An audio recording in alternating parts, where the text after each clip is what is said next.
Welcome to Norse Code, the #1 podcast for your Minnesota Vikings. I'm your host and producer. My name is James Pagashnik. Thank you guys so much for listening.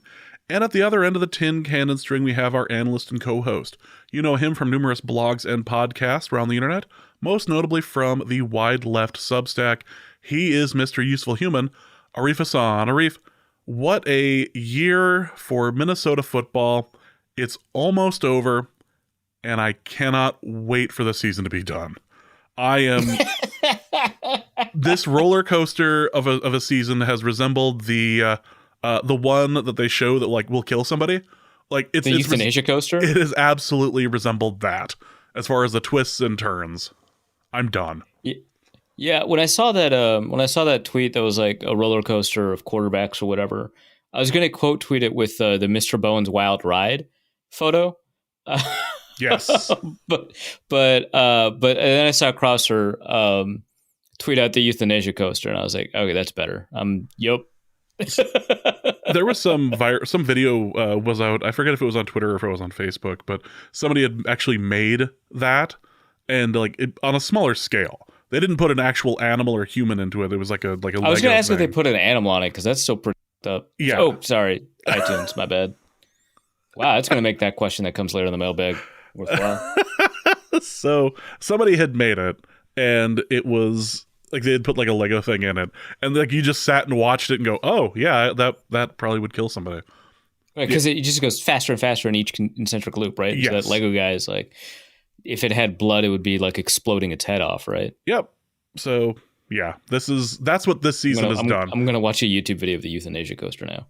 The last two seasons have aged me horribly, way more than other events in my life. The last 2 years as a Vikings fan. That's quite a high bar to clear. The last 2 years as a Vikings fan have been difficult. And we're here to recap the Packers game, kind of. I don't think anybody really wants to talk about it. If you had the mispleasure of the misfortune, it's displeasure, misfortune. Yeah, I combined both, and I'm not editing it. So the displeasure. If you watch the whole thing, I'm sorry. That's a cry for help. And I did kind of check out in the fourth quarter. I'll be honest. It's like my job to pay attention. I just have a running document of what's happening drive by drive, so I don't miss important story beats when I write my piece.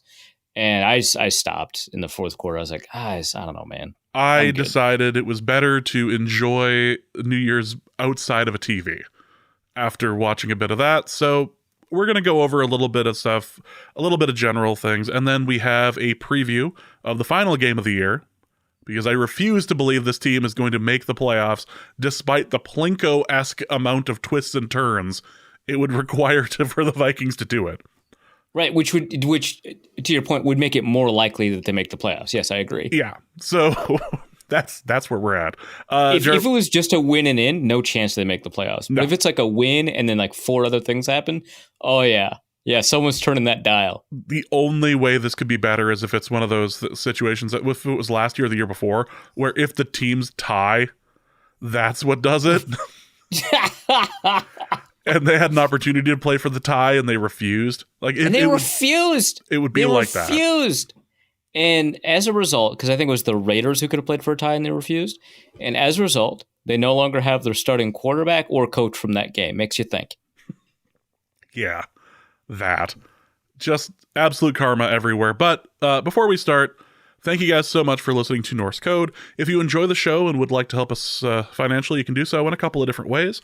You can head over to patreon.com/Norse Code, and for $3.50 a month, or a little less for the year subscription, you get access to the bonus materials. You get access to the Discord, all of that over at patreon.com/Norse Code. You can also go to paypal.me/Norse Code as well if you'd like to give a one-time donation. Or you can go to norsecode.threadless.com to pick up any number of wonderful Norse Code pieces of merchandise. There was a picture in the Discord earlier today about somebody who went, and we'll talk about this in the mailbag, I suppose. Somebody was wearing their Norse Code sweatshirt. I believe it was the wreath. I think it's the Areith wreath, yeah. Yep, the wreath sweatshirt to their first day as a student teacher. I don't know. No. It's the Norse Code. It's the logo, the Norse Code logo. Okay. Well, in any case, was wearing Norse Code merch to work, and you know what? I salute that. I can't say that's a smart idea, but I salute it. And you can get such wonderful items like the Christmas socks, because it's why not, over at norsecode.threadless.com. The only time someone will be caught hearing me say, please step on me.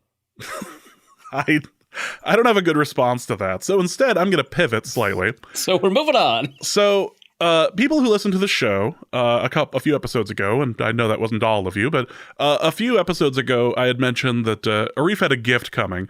And as Arif placed 12th overall in the Hell League, and this... Okay, hold on. I thought I placed 11th. You placed 12th. Oh, wait, you just mean in like the standings, because I think I won my consolation 11th place. Did I lose it? You lost it. Oh, man. I definitely pay attention. All I know is that I won, because a win for one of us is a win for all of us. Yes, I won, and that's as such. We won.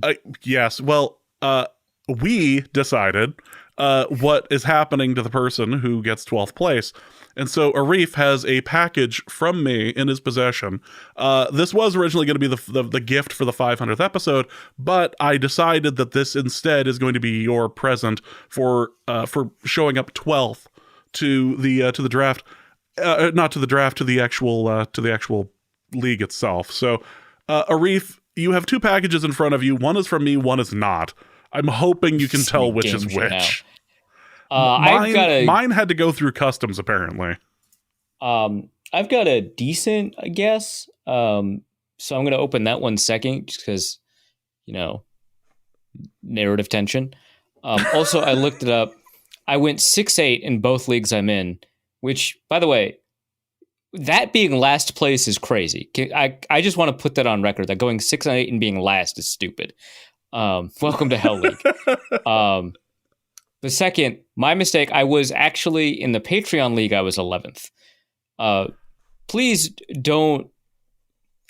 I'm not good at fantasy football, but I'm not like bad. So this is nuts. Okay. Anyway, one of the people did name their teams. I beat Arif in week 3 or whatever. So it was week 1. It was Tosin. Yeah. I was like, this isn't like, look, that's not a badge, man. You're gonna share that trophy with a couple of people. I mean, I did it twice this year, so like in like multiple leagues. Luke did it. That's worse. I think he cheated. That probably. But all right. This is my gift to the person who gotten 12th place, and I figured that your biggest problem with this was that it originally had you on it, so I decided to reach out and fix that. Okay, so now I've got a pretty strong understanding, and my guess of what it was from episode 499 maybe is probably accurate. But I'm going to open up the package I don't think it is first, because I received 2 while I was in Vermont.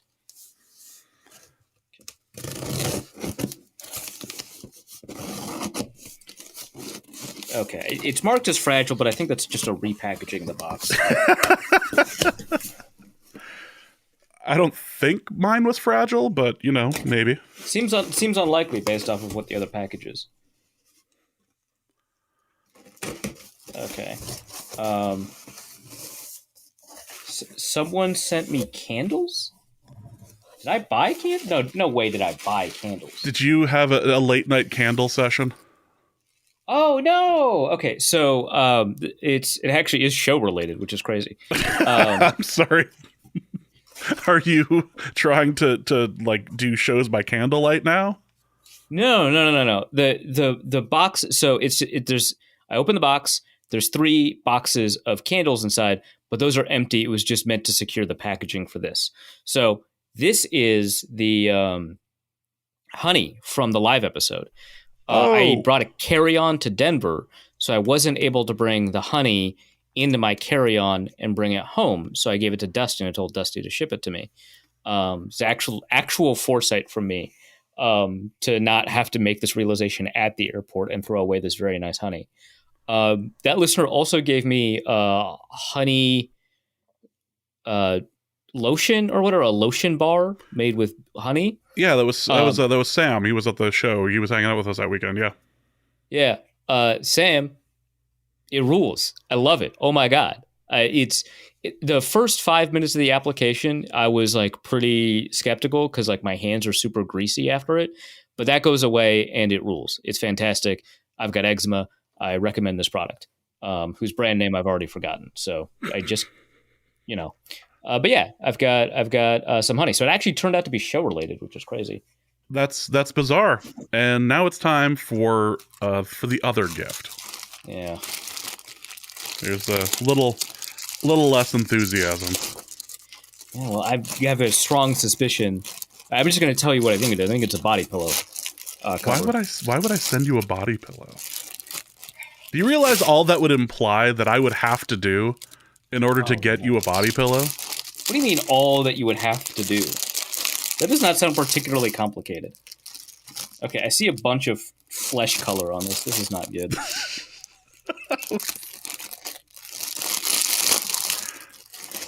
Truly unfortunate. It feels both soft and cheap. Ladies and gentlemen, the 2023 Minnesota Vikings. Oh my God, no! What in the what? This is worse. What the? What is wrong with you? So why did you commission this? My thought process was that your problem with the body pillow was that it had your face on it. You had said repeatedly that my problem with the body pillow is that it was of you, and so that was the problem. So I decided that with Draw Play Dave's help, that this help. Getting Draw Play Dave to aid in a bet. Yeah, got it. That a body pillow of me is clearly what you ended up needing. So this is my gift to you. All right, well, I'll take a picture and share it in the Discord server after the show. James reminded me to do that. But brief description. Now I don't watch anime, but based on my deductive skills, right? Famously, based on my deductive skills, I know that the previous body pillow was based off of an anime because all Dave did was copy and paste a picture of my head he had previously drawn onto an already existing body pillow of an anime character. Gigantic eyes on it. And put gigantic eyes on it. And I believe changed the skin tone of the character. I can't confirm that, but I think that's what happened. Oh, that character, its hands were still like Minnesota white. Perfect. No notes.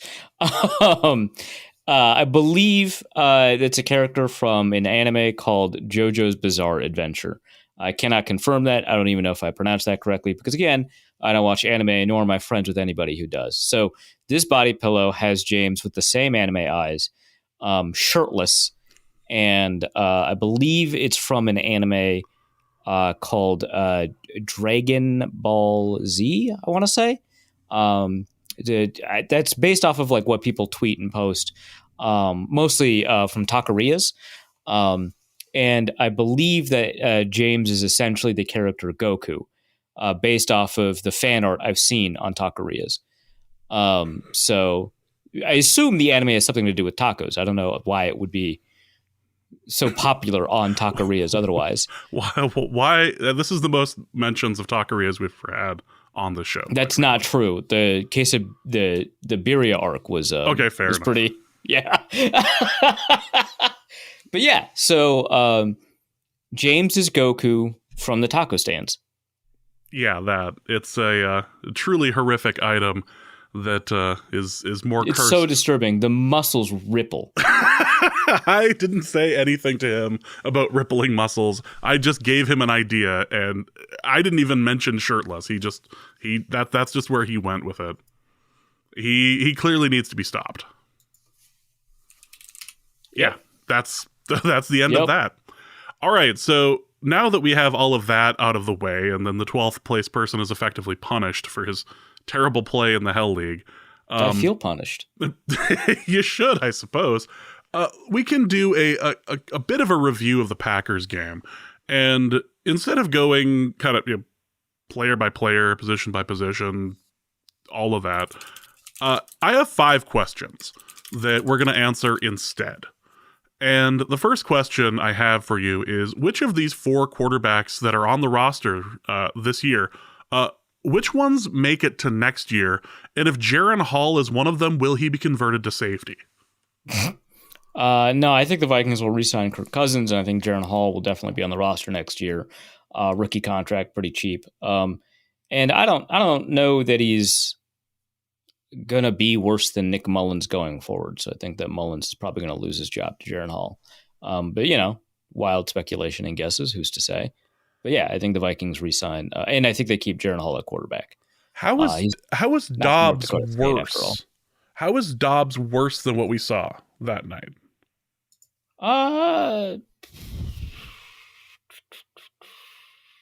Doesn't know the offense. I don't look. It's clear that not knowing the offense doesn't matter, right? But that's what I got.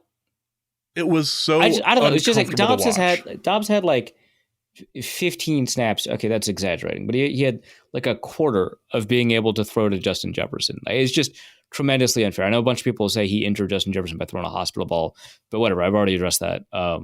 That is a dangerous throw, but it's a pretty normal throw. 99% of the time, receivers survive it. It's bad luck played a pretty big role. So that's my thoughts. The fact that these other guys got to throw to Jefferson makes for an unfair comparison. That's life, though. That's how football works. So, yeah, that's what I got. Just Jaren Hall needs to never play. If he could just not, he could get better. He could get better. Just give him an off season, maybe 3. He could get better. Look, Jordan Love started out on the depth chart 3rd behind Tim Boyle. We've seen him play, and he never ascended past Tim Boyle that year. Right? Mm-hmm. Whole offseason, whole year, he was the 3rd quarterback. And his footwork was apparently terrible, per reports, I guess. And now look at him. He's pretending to be a starting quarterback. That's great. Let's go to that, actually. Bigger factor in the offensive success of Green Bay. Jordan Love or the MASH unit of the secondary for the Vikings? It would probably be disingenuous for me to say that Jordan Love played no role in that. Like it's probably motivated reasoning, not motivated by any antipathy towards the Packers or fandom of the Vikings, but motivated by a desire to make sure that my takes are correct. Again, one of my strongest motivations.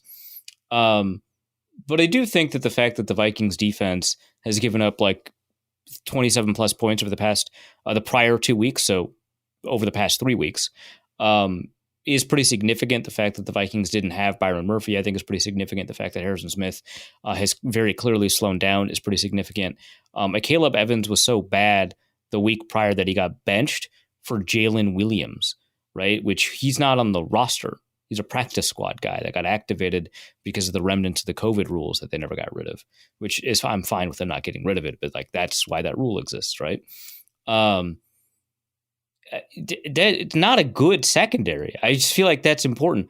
Jordan Love, I think, has not, aside from the Kansas City Chiefs defense, which was playing well when he played them, he didn't play a defense that was playing well. He played the Chargers defense, the Giants defense, the Lions defense, this version of the Vikings defense. It seems to have been figured out. It is, I think, pretty different. And I think that we might be in for a little bit of regression next year for Love. And I will admit that sentence is motivated by a very strong bias to hope that I'm correct. And hey, someone pointed out, Arif, when you're wrong on quarterback takes, 2 years later, you're right. And that's true. The one day that Mitch Trubisky was good, a bunch of people threw that at me. And now what? He's still not throwing to the left. I'm good. Carson Wentz, I was going to say out of the league. I guess he's going to play next week. But basically out of the league. Trey Lance, I guess he's the 3rd quarterback on Dallas. Look, I've got something here. Let me cook. It might be a couple years, but let me cook. It'll get there. It'll get there. Was Luke Braun wrong in saying that it wasn't all Hall's fault, but it was mostly his fault? Okay, the default stance of this podcast is that Luke Braun is wrong. He's always wrong, and he's wrong here. The statement that it wasn't all Hall's fault, but it was mostly his fault is true. Regardless, somehow, Luke Braun is wrong. Yeah, that's fair. Yeah. I'm going to expand on this a little. I don't want to just leave it there. I'm going to expand on this a little bit. So Jaren Hall played pretty poorly, and when he was given those opportunities where the offensive design was there for him, where the receivers were getting open for him, he did not perform. He didn't play well. That said, he was not put into a position to succeed. So, Braun's article goes into detail on that, about the type of play calling needed, about like the nuances of different types of play action that kind of play a role here. But also, aside from that article, there's instances where we've seen good passes that were dropped or lost contested catches when they didn't need to be lost contested catches. Receivers kind of not running routes at the right depth, which has been somewhat of a persistent problem this year for the Vikings. That kind of stuff. He didn't have TJ Hawkinson available. Johnny Munt is just not up to that task, but it's a 2 tight end offense that pivots around. I'm not going to say that like he's the foundation or the fulcrum, but it pivots around TJ Hawkinson, and then Munt got thrown into that role, and he's just not that guy. So the offense didn't seem to adapt to that fact or that circumstance. So I do think that he was kind of set up to fail.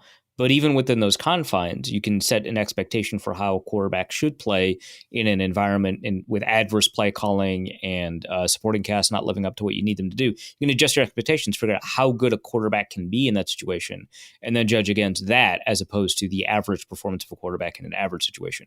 And he underperformed that. So, of course, Luke Braun is wrong, but that sentence is technically correct. That is the best kind of correct. Does Harrison Smith play elsewhere next year? Presumably, this question is about teams and not about positions. Correct. I'm going to assume he stays at safety no matter what they do with Jaren Hall. I think so. I say I think so, and I gave like a 40% on the Minnesota Football Party. So I guess I don't think so, but I think the odds are relatively high. He's talked in the very recent past about thinking about retirement, and it's very clear that he's lost a step. But I do think that the Vikings have moved on from so many veterans in the locker room, especially on the defensive side of the ball, that they're kind of craving leadership there. Harrison Smith has been lauded as a locker room leader for a couple of years now. And it's not just because he's like a longtime veteran. I mean, like the Vikings have had a number of longtime veterans. They're not really called locker room leaders. I think Everson Griffin's a good example, and I don't want to like get into, all of the other stuff with Everson Griffin because that's not what I'm referencing. It's just like the leadership that he demonstrated wasn't really there. Like he didn't really demonstrate much leadership. He was charismatic. He pumped people up. He motivated people, but he wasn't like what we'd consider a locker room leader, like a guy who goes out of his way to mentor people. Again, this is not an insult to Everson Griffin. I think that, he was a fantastic Viking for a number of years, and I don't think he was a locker room problem or anything like that. And he served as a wonderful example about how people could turn their life around for a good period of time before it kind of collapsed near the end, because he was he had huge problems in his life, and he was able to turn those around for a short period of time. So this is not a knock on Everson Griffin, but there are longtime veterans in locker rooms that don't serve that function, that don't have that added value. Harrison Smith does, by all accounts. And I think that they're missing that. I don't think that that's we saw evidence of that in their failures over the last 3 weeks. I wouldn't say that, but I think that can primarily help. It can only help. And so I think that the Vikings will attempt to find a way to make sure that Harrison Smith is around for one more year because of it. I'm trying to envision him in another jersey, and it's weird, right? I just can't. Like, I mean, I could do a Ravens jersey because it's like my brain's doing less work on that one. Yeah, Steelers, I can kind of see. I was gonna say Steelers is my next one, and I was like, I'm at my limit there. I couldn't even do the other AFC North teams like Bengals. That's crazy. Browns is done. No, NFC teams would be tough. Seattle would kill me, obviously. Yeah. Okay, so there's no such thing as loyalty to teams when it comes to players. But I still like the back of my mind, my brain is like, Harrison Smith wouldn't do that. He wouldn't sign with the Packers. He's not that kind of guy.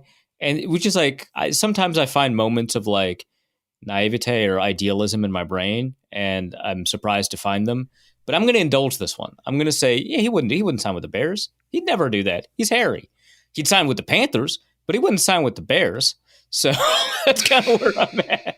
But it's tough. I guess I could see him in a Panthers uniform, but like most of these uniforms, like Cardinals, that's crazy. Yeah. We both get same thought.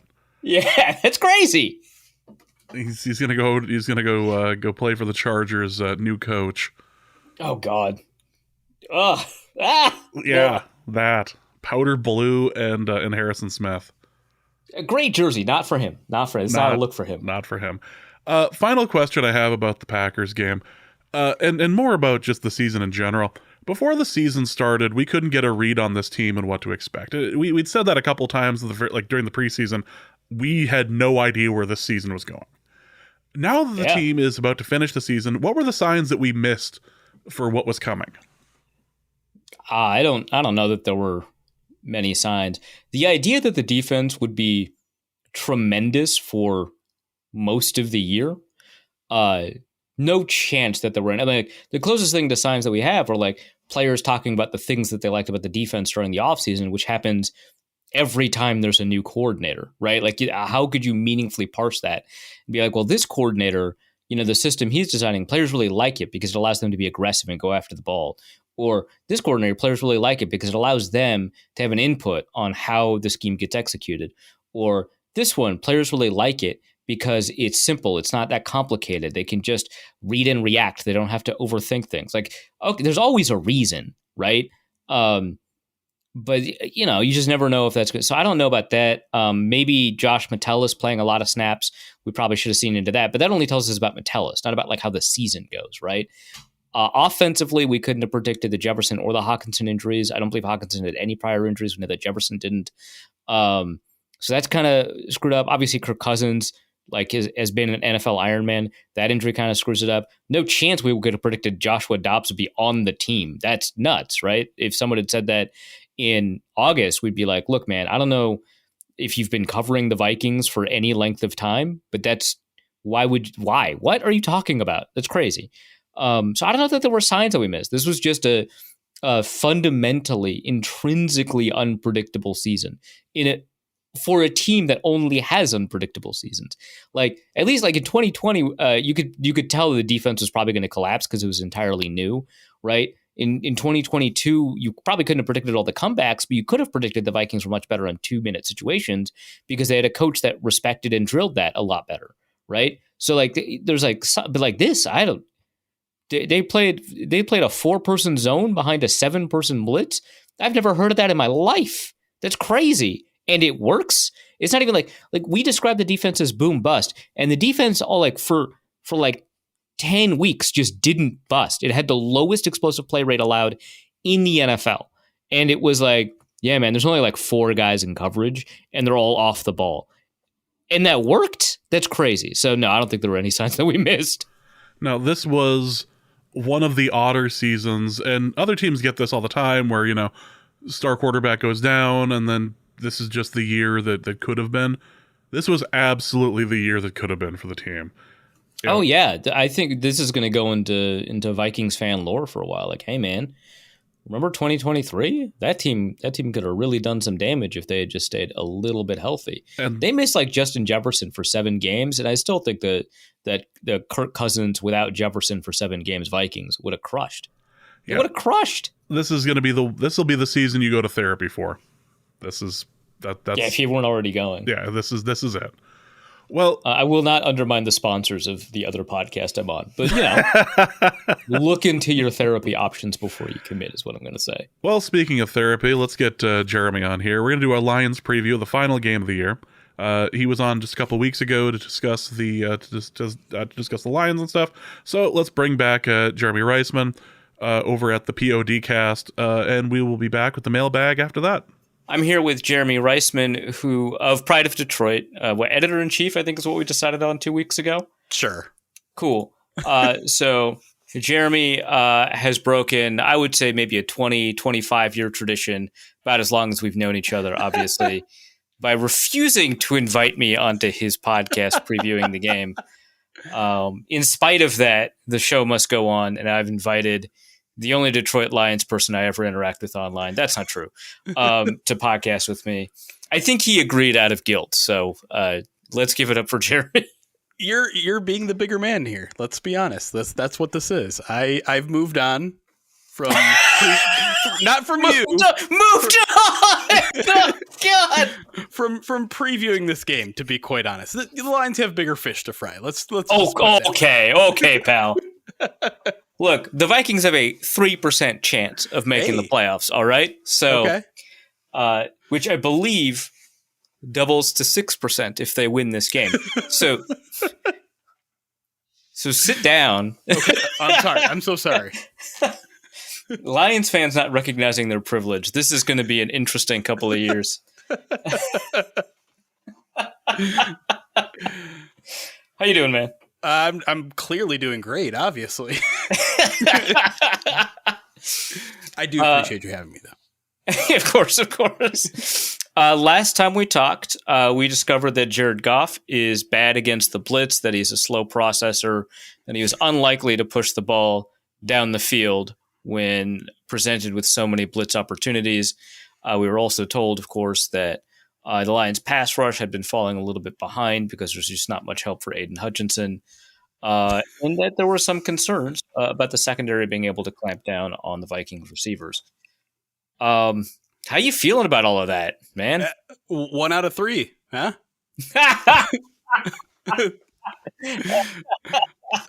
Yeah, I mean, like Jared Goff has obviously been playing better, and I've been impressed at how he handled the Denver game and the Minnesota game. He was so obviously against the Cowboys, threw a couple interceptions there. One wasn't really his fault. The play just melted down immediately, and the other was his fault and came at a critical time. But luckily, he got a second opportunity. Luckily, I don't know if it was lucky that he actually had a second opportunity against the Cowboys, because he did score a touchdown, but then we saw what happened after that. But in terms of like the other things, pass rush, the Lions have relied on a bunch of different people to help them out. Ifeatu Melifonu's somehow become a critical piece to their pass rush, especially in that Minnesota game. Mm-hmm.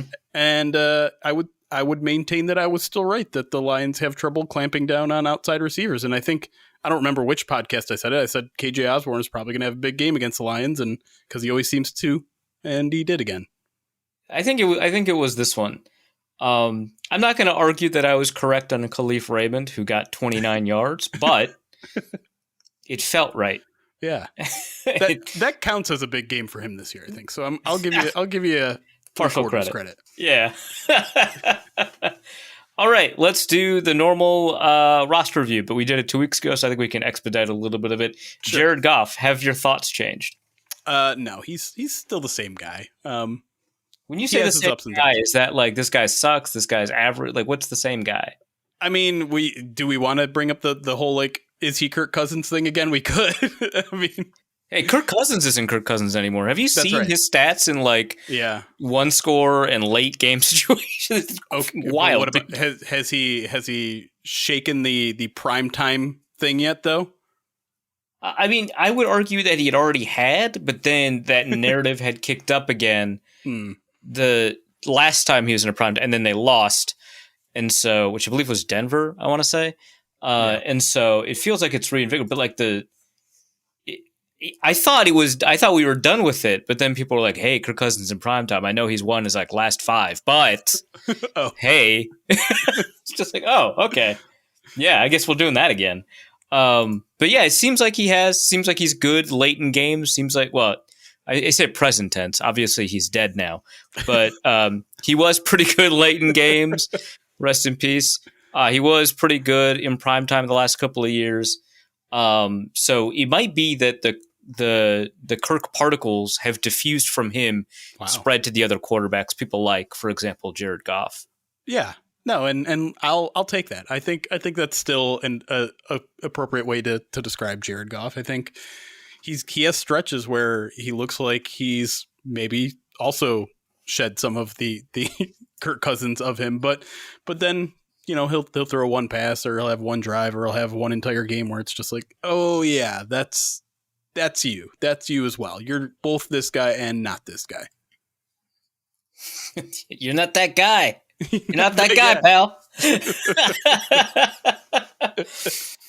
All right, so somehow let's construct a hypothetical scenario.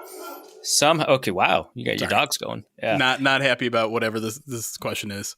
Yeah, fair enough. So hypothetically, somehow the Vikings end up in a 1-score situation with the Lions. Perhaps. Okay, I get it. That's fair.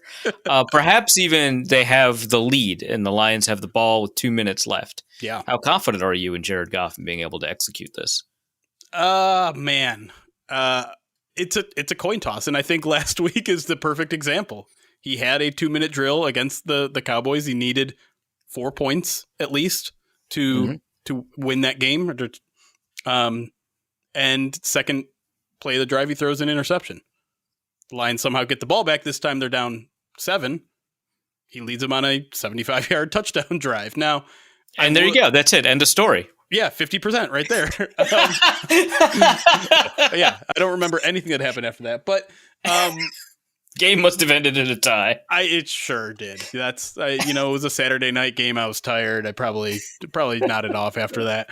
But it's also worth mentioning that I think the Cowboys changed their strategy a little bit on that second drive. The Lions didn't have any timeouts, so they were playing off pretty hard. They just, I guess, assumed that the Lions couldn't drive that fast down the field in, whatever it was, 80 seconds or so. So Goff is really good at taking it what defenses will get him.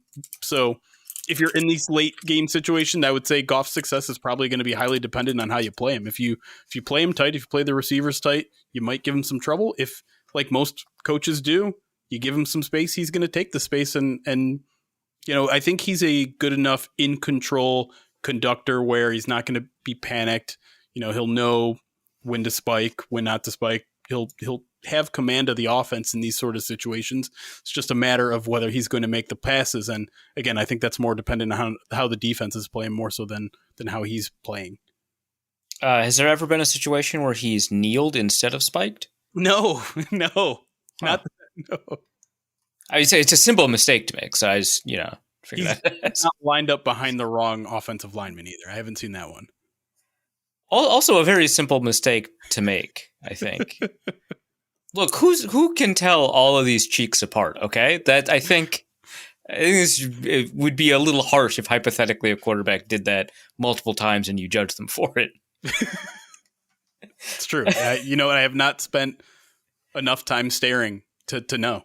Yeah, see? Yeah. So, it's, walk a mile in someone else's cleats, I think. Jahmyr Gibbs, 85 yards away from 1,000. Yeah. Probably not going to get it, right?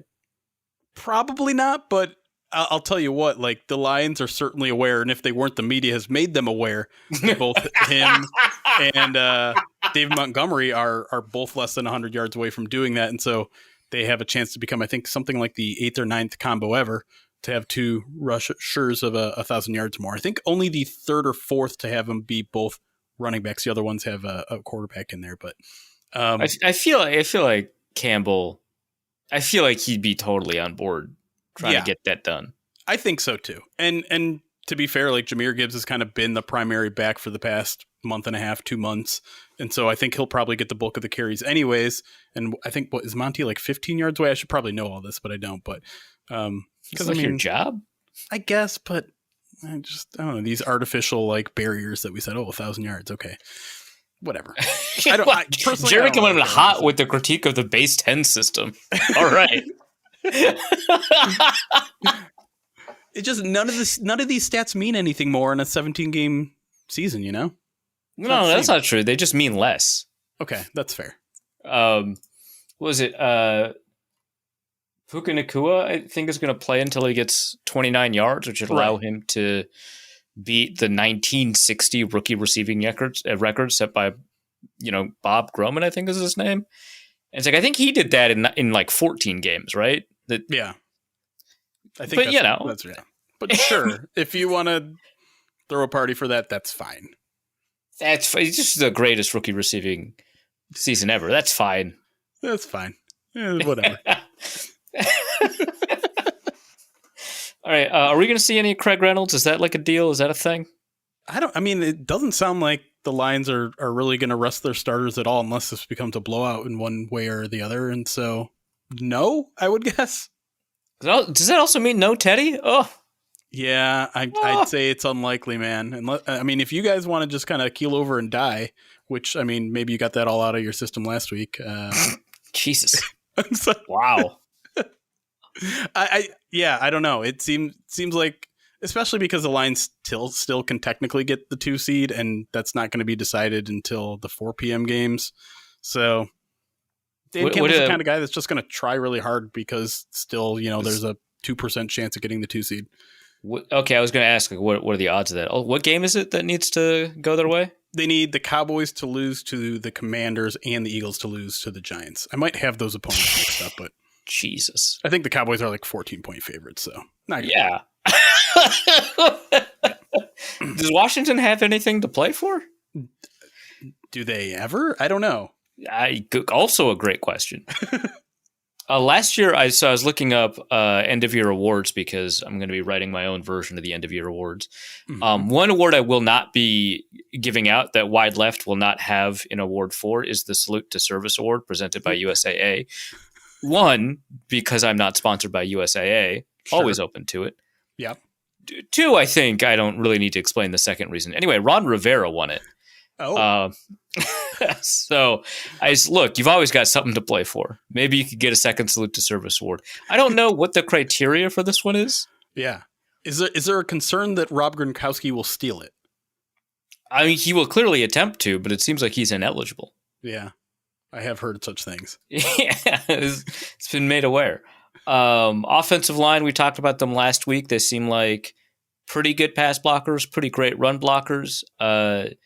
Some kind of a down year for Jonah Jackson, you mentioned. Is that right? Yeah, and that's kind of continued. He really struggled. Graham really struggled against Dallas. I think they just weren't ready for Dallas's speed, which was weird because that's like all that their defense is. And so, speedy defensive tackles is all their defense has been for like 15 years. Yeah, right. And so I'm not sure why that caught him off guard, but I think Dallas had like 7 or 8 tackles for loss, and that's, I think that includes sacks, but, 4 or 5 in the run game, which really kind of threw the Lions off last week. It really screwed me up too, because I already have like my Myles Garrett thing written up, and like Micah Parsons did like damage. Yeah. Just like, oh man, I got to include that. So thanks for that, by the way. No problem. I'm personally responsible. Yeah, no, that's what I was suggesting, and I'm glad you made it explicit. How confident are we that like the weakness at guard is going to matter? The Vikings have like Harrison Phillips, who's fine, and then like literally who, right? They've got Jonathan Bullard, who I don't even know if he's going to play. I actually have no reason to think that he wouldn't play. It just feels like he wouldn't. I don't know why I would say that. Khair Stonga, who got a couple of snaps against Green Bay. I'm running out of names. I don't know who's left on this roster. Yeah. No. But yeah, I say, does the guard play matter? Have bad tackles done damage? Not really. I mean, the Lions have, I would say, probably have a top 5 running offense over the entire year, but in particularly over the past 2 months. So I would not be concerned about this particular matchup. I forgot Sheldon Day. Sheldon Day's been having a pretty decent season. He's had a couple of good games. Watch out. He actually didn't do too badly against the Lions. Yeah. Okay. Only one though, but hey, when you build a house, you start with the first brick. Okay, that's right.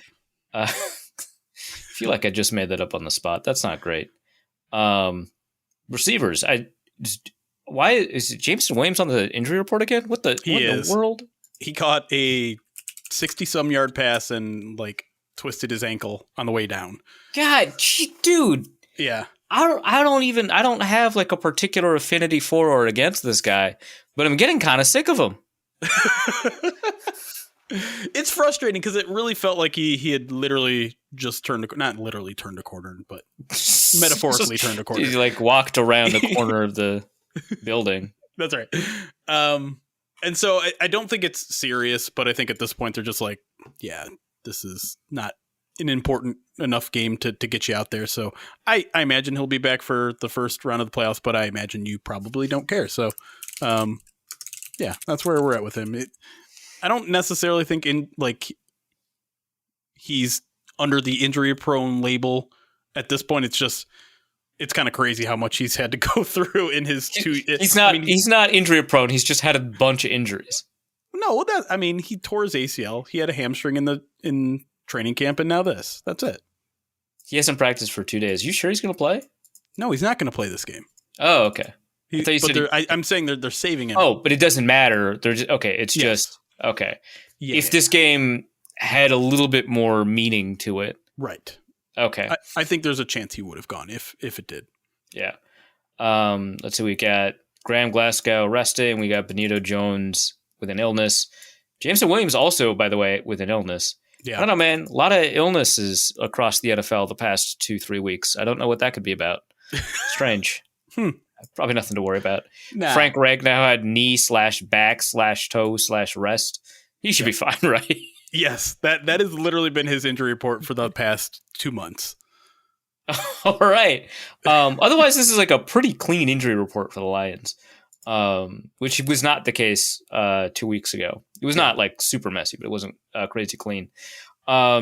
If you were to, so I'm trying to figure out my version of the Offensive Rookie of the Year award. Now, spoiler, neither Sam Laporta nor Jahmyr Gibbs win it. Sorry about that. But I put them in the honorable mention. Okay. I want to know who I should put ahead of who. I would probably put Sam Laporta. Okay, that's what I was going to do too, but it feels like Gibbs is getting like all the press, but it's like, he's playing really well, but he's like a timeshare back, right? It feels unfair to Laporta. I would also say Gibbs has kind of been more a product of the past month or two, whereas I think Laporta came out swinging at the beginning, and it's not even just the receiving yard. It's not even the fact that he's a few catches short of setting the Lions receiving rookie record. Or, if he somehow manages 3 this week, he'll tie Dick Butkus's touchdown record for rookie tight ends. But he's also you mean Mike Ditka? Mike Ditka. Did I say Dick Butkus? Butkus? It's like Dick Butkus. Did he play tight end? Dang. Nope. That guy was way better than I thought. Yeah, but I just the idea that he called me out there. I don't know why I got those. I know. No, this is great fan fiction because in this world, Dick Butkus gets the rookie receiving touchdown record as a tight end or whatever receiving record as a tight end, and then they're like, "You should play linebacker." Enough of that, sir. Yeah, all right, pal. Real football is played on defense. But anyways, it's not a Jeremy Reisman show without a call out, right? No, I have to get something blatantly wrong each time I'm here. It's part of the agreement here. Anyways, I think the fact that Laporta is both a good receiver and a pretty good blocker, and the fact that it's tough for a tight end to make this big of a rookie impact, I think makes him the better offensive rookie of the year choice over Gibbs. But Gibbs is, I think he was going into last week first in yards per carry. Now I think he's third. Okay. Among the receivers, Amon-Ra St. Brown, you've said is the top receiver in the NFL. I remember that distinctly. Yet he didn't make the Pro Bowl. What's up with that? Oh, so first alternate, but we're using Pro Bowl as a legitimate measure of talent. No, I was just asking what was up. You could have just said, "Hey, the Pro Bowl is rigged," or "The Pro Bowl is just a popularity contest," and no one likes the Lions, which is not true, but sure. No, five players did make the Pro Bowl from the Lions, so it's not that. Mike Evans seemed like an odd choice to me. He's had like 40 fewer catches. Okay, so the thing with Mike Evans is that like at some point you just got to give him some award so he's got some hardware when the Hall of Fame case comes up. So you just got to pick your years, be like, all right, here you go, man. That's probably fair. He's been really, really good, and he's one of those guys you just feel bad for. It's like, oh man, but he got a ring. Brady got him a ring. Yeah, it's just like if he has no hardware when he retires, and all he has is 1,000 yard seasons, right?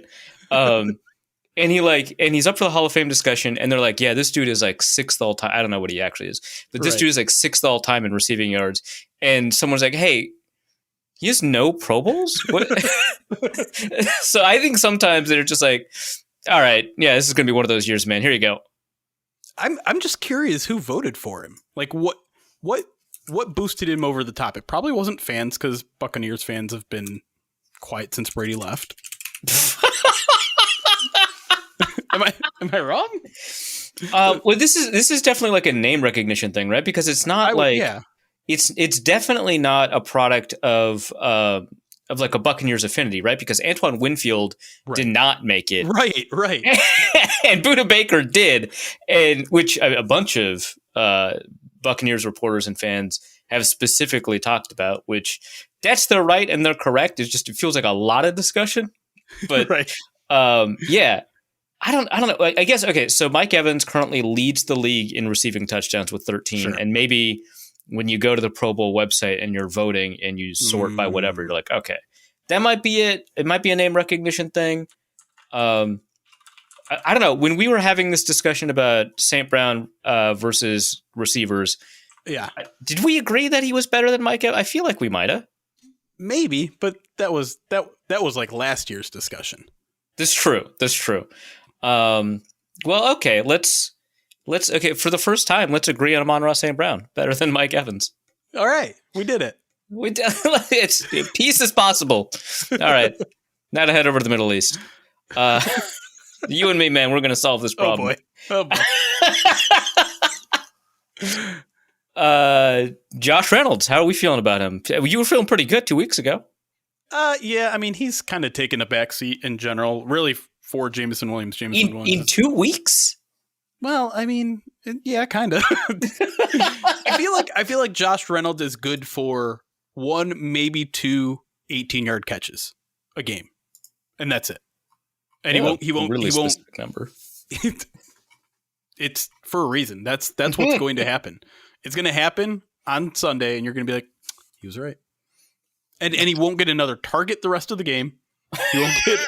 It's just 1 or 2 of those, and that's it. And you know he's had that kind of trust from Jared Goff since the Rams days, but for whatever reason, he's just not been their go-to guy too much anymore. And I think part of it is JMO, part of it is Sam Laporta, part of it is just like Amon-Ra is very much his security blanket. But I think you might see more of him this week. You might see a little bit more. Oh boy, why have I forgotten his name completely? Donovan Peoples-Jones? Donovan Peoples-Jones. Yeah, buddy! Yes. Seems like he's kind of the one-to-one replacement for Jameson Williams, even though they're slightly different receivers. Speed is kind of both their calling cards. And yeah, they're both fast, but DPJ is like huge, and yeah, I guess he also can't catch, so that's pretty similar. JMO's been better about that, all right? So, okay, but the difference is I like Donovan Peoples-Jones. So when he doesn't catch, I feel for him. But when Jameson doesn't catch, I'm mad at him. Why are you so mad at him? No, I have no feelings for him. For or against him. You didn't like him. No. I like Donovan Peoples-Jones. I neither like nor dislike Jameson Williams. That's not what it sounds like. Yeah, well, that's your interpretation coloring the events. We can play the tape back. It's just, JMO gets injured a lot. It's like, man, look, it's better if we've got like more receivers in the league. Come on, man. Then he drops a pass and it's like, bud, you don't get a ton of chances out here. Like, yeah. Okay, so Donovan Peoples-Jones got a couple of catches this year, including I think one against the Vikings, if I remember correctly. It was a big 3rd and 8 conversion, if I remember. Yeah, that's cool, right? I think he had like 1 catch in Cleveland before he was traded. That sounds something like right. that. Yeah, or 1 catch this year. He's had previous year, but like, how has he looked back in his home state? I mean, actually, mostly don't know if he's actually from Michigan. I just know he went there. He did go there. But is he like from Detroit? Yeah, okay. I think he's from Detroit. Yeah. So he's really been like a 10 to 12 snaps per game kind of guy, so not a huge role, and really getting 1 to 2 targets a game as well. So, they were slowly incorporating him, and then JMO started to come on, and it's like, oh, I guess we didn't need to trade a 6th-round pick for him. But now, I think he'll get an opportunity this week, and he hasn't done anything bad, but he also hasn't really done much notable either. So he's good for a catch or 2.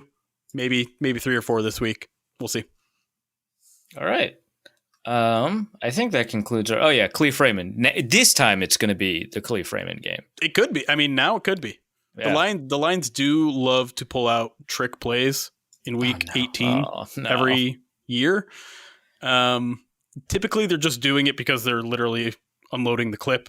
No more games left, so maybe they don't do it this year. But Khalif Raymond always seems to be at the center of some sort of trick play because he's also pretty fast. I just feel like Lions and trick plays. I don't know, man. You don't like fun? No, I love fun. I just last week was not very fun. I mean, it was fun at times. They pulled off a fake punt in that game too. That was fun. Okay, that's true. That's not the trick play that comes to mind. Sure. I mean, I don't know what else. Right. Yeah, because you stopped. You fell asleep. I fell asleep. Yeah. Okay. Yeah. Yeah. there was a fever dream somewhere in there that involved rubbing the front of a jersey or something. Right. Yeah. Rubbing your stomach. Probably you were hungry is what was happening. I think that's what it was. If Carl Jung were to interpret this dream, that's what he'd say. Cool. Well, we didn't actually talk about. So Brock Wright's on the injury report. Is that like meaningful? Are you concerned? Yeah, he's missed the past 2 games, so he's probably not going to play again this week. So, that probably means a lot more James Mitchell again, and I imagine it probably means so the Lions are probably going to call up a fullback that they haven't used all season because he's been injured in Jason Kabinda from the practice squad. Yeah, hey. Good old Jason Kabinda. So I think he'll play some legit fullback. I think he'll essentially be their emergency tight end 3 as well. So yeah, no Brock Wright this week. Okay. God, Jason Kabinda's like official photo is intense. I don't want to be mean, but it is very funny. He seems happy though. That's nice. He seems like an extremely Dan Campbell type player too. If you can search the Jason Kabinda GIF, just search Jason Kabinda Hard Knocks GIF, and that'll be a good one. 100% will do. How we feel about Hendon Hooker? Just like generally, like obviously he's not going to play, but like, what are the thoughts? It's hard to really have any thoughts, right? They just activated him from IR. Okay, I'm going to ask you to pretend to be smart and have thoughts. Okay. Wow. Well, you said it's hard to have any thoughts. I just feel like that. I believe in you. I mean, I think that he's eventually going to be the team's backup, probably even next year. I don't really believe that there's a realistic path to him becoming the starter, but he's only been practicing for a month, and we get to see almost none of it. So I don't really know where he is in terms of his development. I think it's still very far away. I don't think you're going to see him at all in this game if there was hope for that. I know Lions fans were kind of hoping he'd get half a game just to get his feet wet, but I think really the first time you're going to see this guy in any sort of action is the preseason next year, and that's when I'll be able to form thoughts on him. On him. Okay, got it. Yeah. Hopefully I can form thoughts before then. Well, we'll see. Yeah. I'm not going to try too hard for the next 20 minutes, though. Questionable/doubtful. So I think this is like one thing like fans don't sometimes understand is that we can form opinions, maybe even thoughts on players during training camp and in the preseason because the practices are open in a way where players are competing, but practice is not. Like when journalists attend an NFL practice, they're not actually seeing the players like practice close to them in any meaningful way. Very often it's like a walkthrough. Yes. And so a lot of people kind of don't understand, like, hey, I remember this a lot during the Teddy Bridgewater era. Hey, how's Teddy looked in practice? I don't know, dude. He took the starting reps. That's what I can tell you. Right. Yeah. It's a glorified attendance taking is what we get to see. Yeah. And so you get your roster for the day, you check it off. You're like, hey, he wasn't here. I should ask if that guy is injured is like 90% of the journalism that occurs at a practice during the season. 100%. So it's a little inside baseball for how exciting it is to have your dream job covering the NFL. Last question before we move to the defense. So I had penciled in that metaphor. It's all on my computer. I'm sure you knew that, but I just felt the need to clarify. I'm glad you're not drawing on your computer screens. If I get desperate enough, I had to clean my keyboard last night, so who knows. But I had penciled in Ben Johnson as my assistant coach of the year, and I changed my mind, and I didn't realize until right before the interview that it was kind of a bittersweet, maybe ironic mind changing, because I changed it to Jim Schwartz. Oh, okay. Yeah. I mean, the Cleveland defense is like legit, right? Sure. And they turned around fast. It feels like Schwartz is a lot of that. How do you feel? I mean, just like, what are your thoughts on that fact that I changed my mind from Ben Johnson to Jim Schwartz? That's fine. I mean, I think most Lions fans don't look at like Jim Schwartz as a guy that they hate, which is pretty rare air for a former Detroit Lions coach. Yeah. Because he took him out of the 0-16 era, right? And so I think building them into a legitimate team in that they weren't being laughed at every week and were occasionally making the playoffs again. Being said, I think most people were fine with his era. He was a building block into what was supposed to be a bigger step with Jim Caldwell. That didn't work out, but how do Lions fans feel about Jim Caldwell? Kind of similarly. I don't think they'd hate him, but most people agree. Like, yeah, he probably had to go. I mean, I would be upset if they hated him. Yeah, I don't think anyone has. Okay. I don't think anyone hates Jim Caldwell. I mean, how could you hate Jim Caldwell? Yeah, right. And I mean, I can tell you, he was adored by Lions staff. He was adored by the players. He was an extremely organized player. But I think we all agreed at the time, and it was just like, he's plateaued. He's a bit of a conservative play caller. He's really conservative in almost all aspects of his life. In more ways than the word conservative means. But yeah, I think at that point they were just like, all right, we need to take a next step. This isn't going to get beyond wild card, week. And I don't think this team can win divisions with 9-7 seasons, 10-6 seasons. And so the hope there was then to just like, all right, let's get a guy who comes from a winning organization that can take this team from good to great. Then they hired Matt Patricia. Who is successfully currently advising the Eagles defense, or maybe he's not. He's not on the team website now. Is that true? Okay, so someone like checked like a couple days ago, and he wasn't on the team website. And to me, this is just kind of like one of those like hanging threads in a show I'm only kind of interested in. So I've not circled back around right, to resolve this like B plot cliffhanger, Yeah.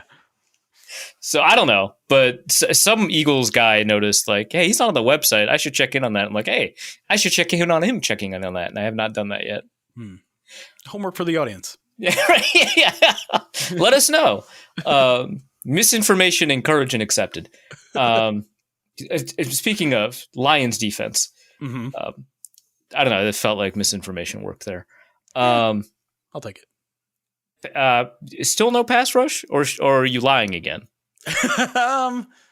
They've certainly had a little bit of a boost, and I think from Aaron blitzing? Glenn has, from blitzing mostly. I don't think there's really a player on that defensive front that's providing consistent, legitimate pass rush. That said, Aleem McNeil's probably going to return in this game. He didn't play in the first game, and he does still lead, or he's still second in the team in both sacks with 5 and pressures behind Aiden Hutchinson. But, that's coming from a defensive tackle position. It's coming from guys who's missed 4 games. He's their best interior pass rush, but he's not elite at it. He's still a very good player. And so I think it's crazy. This reminds me of former Viking Afadi Adenabo, who was the team's best interior pass rusher and not that good at it. They do have very different body types, Lee McNeil and Adenabo, but this is like, you're like 1 for 1, just like matching like that. Yeah, I'm not happy that he's second, but I hope he is. Yeah. And listen, I would even say he's decent as a pass rusher, just not, he's not this quick twitch Aaron Donald type that's going to be disruptive. Probably not even a Kobe Turner type. Maybe not. But the defensive line is definitely going to be better with him in it. I think PFF actually had him as a top 10 defensive tackle overall for a good portion of the season. If you like PFF grades or not, I love him. There you go. Well, maybe you'll like Aleem McNeil then. And so it's his first game back. sprained MCL, so we'll see how effective he is, but definitely going to give them a boost in the playoffs. All right, so I just feel like we went from a bunch of like, wow, look at these great Lions draft picks to, hey, got some guys. Well, Brian Branch is good, but it feels like after the first couple of weeks, Jack Campbell kind of faded in the national public recognizance. I don't know how to, but he wasn't as like present in our national conversations. And I was looking over, defensive rookie of the year candidates, and he was certainly. Like, if you'd asked after a month, I'd be like, yeah, I'd put him on the list of potentials. And now it's not even close to a conversation. Broderick Martin hasn't done like anything as far as I know. No. They're just rookies, right? So it's not like cause for alarm. But yeah, is it a concern? Broderick Martin, definitely not. He came from a small school. They've said from the get-go he's a developmental type, and so I think anything that they were to get out of him this year was considered a bonus. And basically they tried him one game against the Raiders. It was the one successful drive that the Raiders had all game, and they're like, you know what, all right, you're good. Let's figure out how you do in 2020. I hope this was a learning experience. Exactly. Jack Campbell's an interesting one because they have thrown a lot at that kid. At first, Derek Barnes was playing so well in training camp that they're like, you know what, you're going to start at the mic, and we're just going to take it slow with Jack and kind of. Does it feel weird that Derek Barnes is doing really well? I wanted the Vikings to draft him, but mostly because, like, at the time they were running the Mike Zimmer defense, and he was an edge rusher. Anthony Barr was an edge rusher, and I was like, hey, maybe you could just do the same weird stuff that Anthony Barr does. Anthony Barr's leaving. But he's not playing that role he's just a linebacker, right? Yeah, he's mostly, just an off-ball Mike linebacker, and he'll blitz as some people may have noticed in the Saturday night game. He won't always use his arms to tackle at all. Sometimes he'll just try to throw a shoulder into a quarterback, and that quarterback will sidestep him and then throw a 93-yard touchdown. This is just general oddly speaking. specific hypothetical. Yeah, okay. Yeah. Weird. But with him and Jack Campbell, they've really been kind of toying around with everything because they basically have Alex Anzalone in the weak side spot.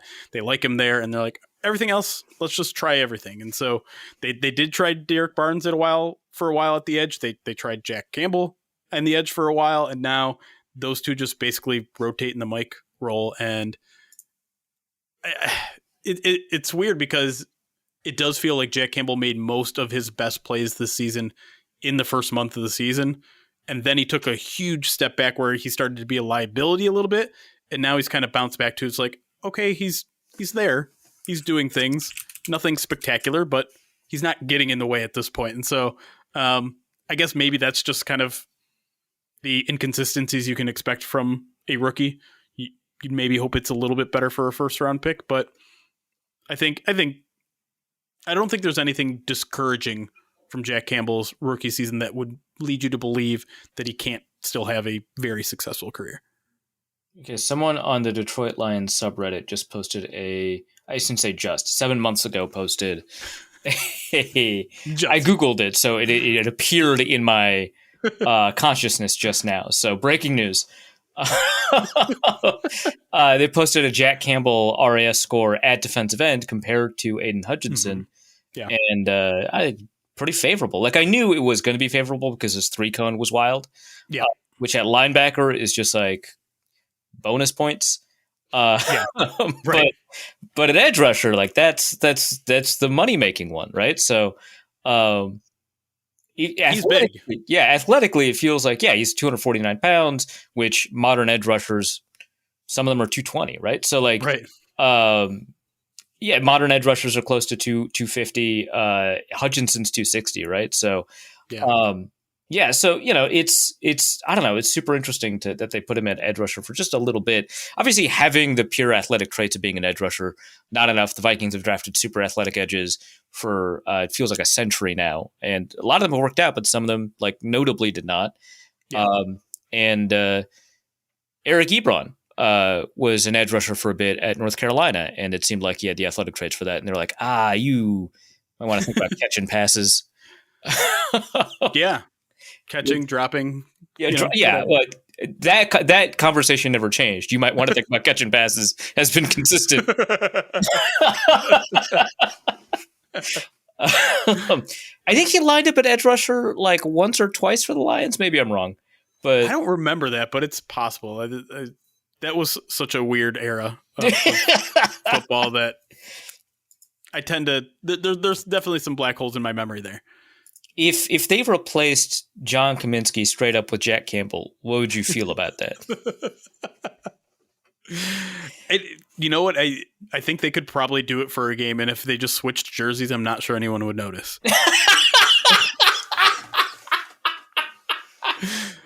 Oh man, the Rashard Mendenhall team gonna get crazy. Wait. That's not exactly what I was saying. It may have been playing into what I was implying.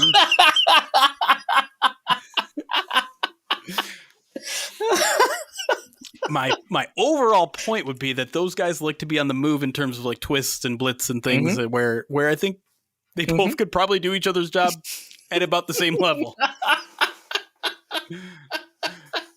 Yeah, pal, for sure. That's good,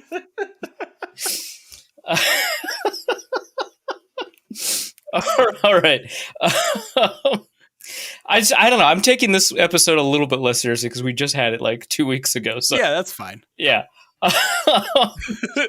Alex Anzalone, leader of the team. Yep. People were kind of upset when he got brought back. I'm just trying to recap our last conversation. Kind of upset when he got brought back, and everyone's like super happy. That's like the deal. Yeah, pretty much. I think he's like a fourth or fifth alternate for the Pro Bowl as well. Haven't really. Do you feel like that's too low? Should he be like a third alternate? Probably. I haven't bothered to look at who the other linebackers are, but you know the Pro Bowl with linebackers too. They.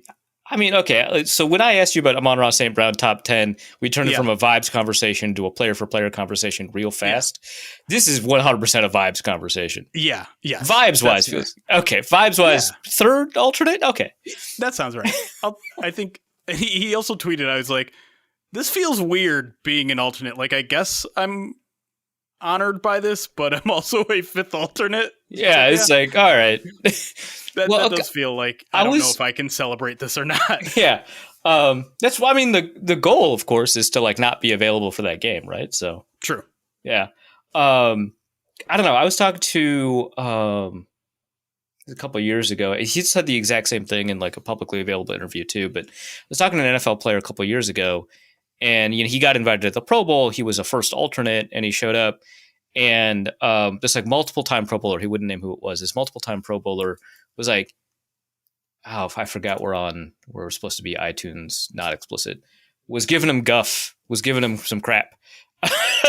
and he's like, man, what's the problem, man? Like, I'm a Pro Bowler, you're a Pro Bowler. And the guy was like, look, man, you haven't made the Pro Bowl until you've made it like outright. And then the next year he made the Pro Bowl like outright. And he's like, yeah, that is different. It feels different. It's way different. You got to make it outright. That just makes me feel bad because the Pro Bowl process sucks. Right. And now Amon-Ra was an alternate last year and made it. Now he's on the outside again. A bunch of people opt out. He's probably going to end up there, but I don't know if he's ever going to feel the apparent joy that comes with not being an alternate. The fulfillment, the satisfaction, etc. If only he was a top 10 receiver. If only, I'm telling you, man. If only he was better than Mike Evans. All right, so this secondary, it still feels kind of ad hoc, right? It feels like a bunch of pieces kind of got thrown, which I guess is what did happen because of injury. But like, yeah, I don't know. How do you feel about like, so Jefferson's back, right? But Hawkinson's out. Addison has an ankle, but I guess he just plays through it. How do you feel about like that matchup going in now that you've got slightly more information about these two teams? I still feel pretty bad about it. I mean, it's not great. And half of it is it just doesn't seem to matter if you cover Jefferson or not. I mean, what was it? That's rough. 28 like that. What are you even supposed to do on that play? If you're Cam Lewis, I don't know, man. The ball was thrown right to Cam Lewis. It was his. The fact that Jefferson ended up with it is witchcraft. Here's the thing. I'm not even talking about that 4th and 28, Arif. I'm talking about the one against the Lions. But you're absolutely right in that one, too. That's what I'm talking about. Like, Who is the DB on that one? there was two, I think Cam Sutton and Kirby Joseph were both there. All right, so you got to not be named Cam is what I'm learning. Okay, that makes sense. Well, unfortunately, Cam Sutton's still on the team 2 weeks later. You could change his name. Yeah, I'll see if he's up for that. Yeah, all right, good. Thank you for checking in. But yeah, I mean, outside corner is just a huge issue right now. There's no reinforcements coming. I don't know if there's. They've basically gone through every outside corner that's on the roster outside of, practice squad guys at this point. So that's not going to be fixed. The one difference this time around will probably be CJ Gardner-Johnson, who's. I mean, they basically have already opened up a roster spot for him, so it seems like he's coming.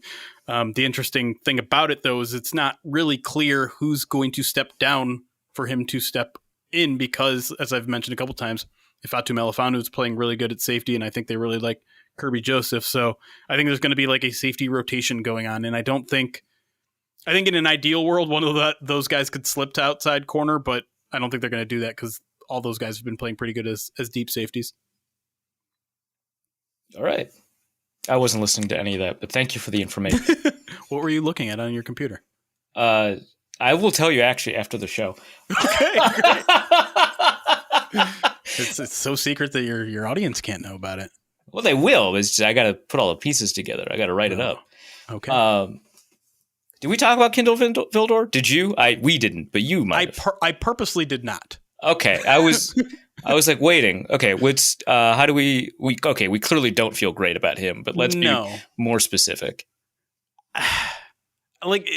They've been bouncing between him and Khalil Dorsey as the opposite outside corner from Cam Sutton, and neither of them seems to be doing anything. I want to quote Aaron Glenn today, and I don't want to get it wrong. Because he used a very specific word, and I'm not even sure if it was talking about Khalil Dorsey or Kindle. Okay, yeah, we can do a timestamp here. Okay, cool. I got it. Quote on how he thinks Kindle Vildor has performed these past few weeks. Quote: he's been serviceable. Oof. And he almost sounded like he was giving him a compliment at the time, but that is not a word that usually is perceived as a compliment. Hey, we've both learned that like sometimes football language is like its own deal, right? I learned that when I didn't learn it. I pointed that out when Gannon said the word convicted. Yeah, bothers me so much, man. But yeah, no, especially if Addison plays this entire game, he obviously left. What in the first half, I think of the last matchup. Yeah, that's going to remain I assume because the Lions were playing dirty. Yes, that's what I very much saw from Vikings Twitter is that tackling is dirty. Yeah, you got to get rid of that. Can't have that in the game. Yeah. No more comment. Well, okay, look, this is a team that has employed both Ndamukong Suh and Dominic Raiola. I'm going to give you any benefit of the doubt, despite the fact that was like 8 years ago or whatever. Do we need to get into an Anthony Barr conversation here right now? Anthony Barr? He's like the cleanest player on the planet. Okay, I wonder if Packers fans feel the same. Okay, first of all, it was legal then. That's put that up there. Second, that's just a tackle. Yeah, okay. It's just a tackle. It was a full body weight tackle, a thing that is normal to do when you're tackling someone. Fair. There were fans, Dallas fans, trying to call Aiden Hutchinson dirty last week because he did a hip drop tackle, which is also so mad at people. Okay. First of all, if it had like, I'm not a huge the law determines what our ethics are guy. Sure. But like, if it's a legal tackle, it's so difficult for me to be like, that's dirty. Right. Like maybe when it's been taught as how to tackle for decades. Yeah. And like, okay, so I made this point that like, look, the NFL has been emphasizing a way to teach alternate ways of tackling. And I mentioned like the hawk tackle, the way the Seahawks have been teaching tackling. And it is not like a hip drop, right? In fact, there's like 3 different hawk tackles, honestly. Yeah. It's not a hip drop. But if your tackling angle is slightly off, or if you don't have everything together, the hawk tackle turns into a hip drop tackle real quick. It's like an inevitable outcome. And it just feels like when we get rid of certain types of tackling, new, apparently also dangerous forms of tackling will materialize. Right. Come on, man. We're asking these dudes to do a lot, especially on defense. A lot. It's insane.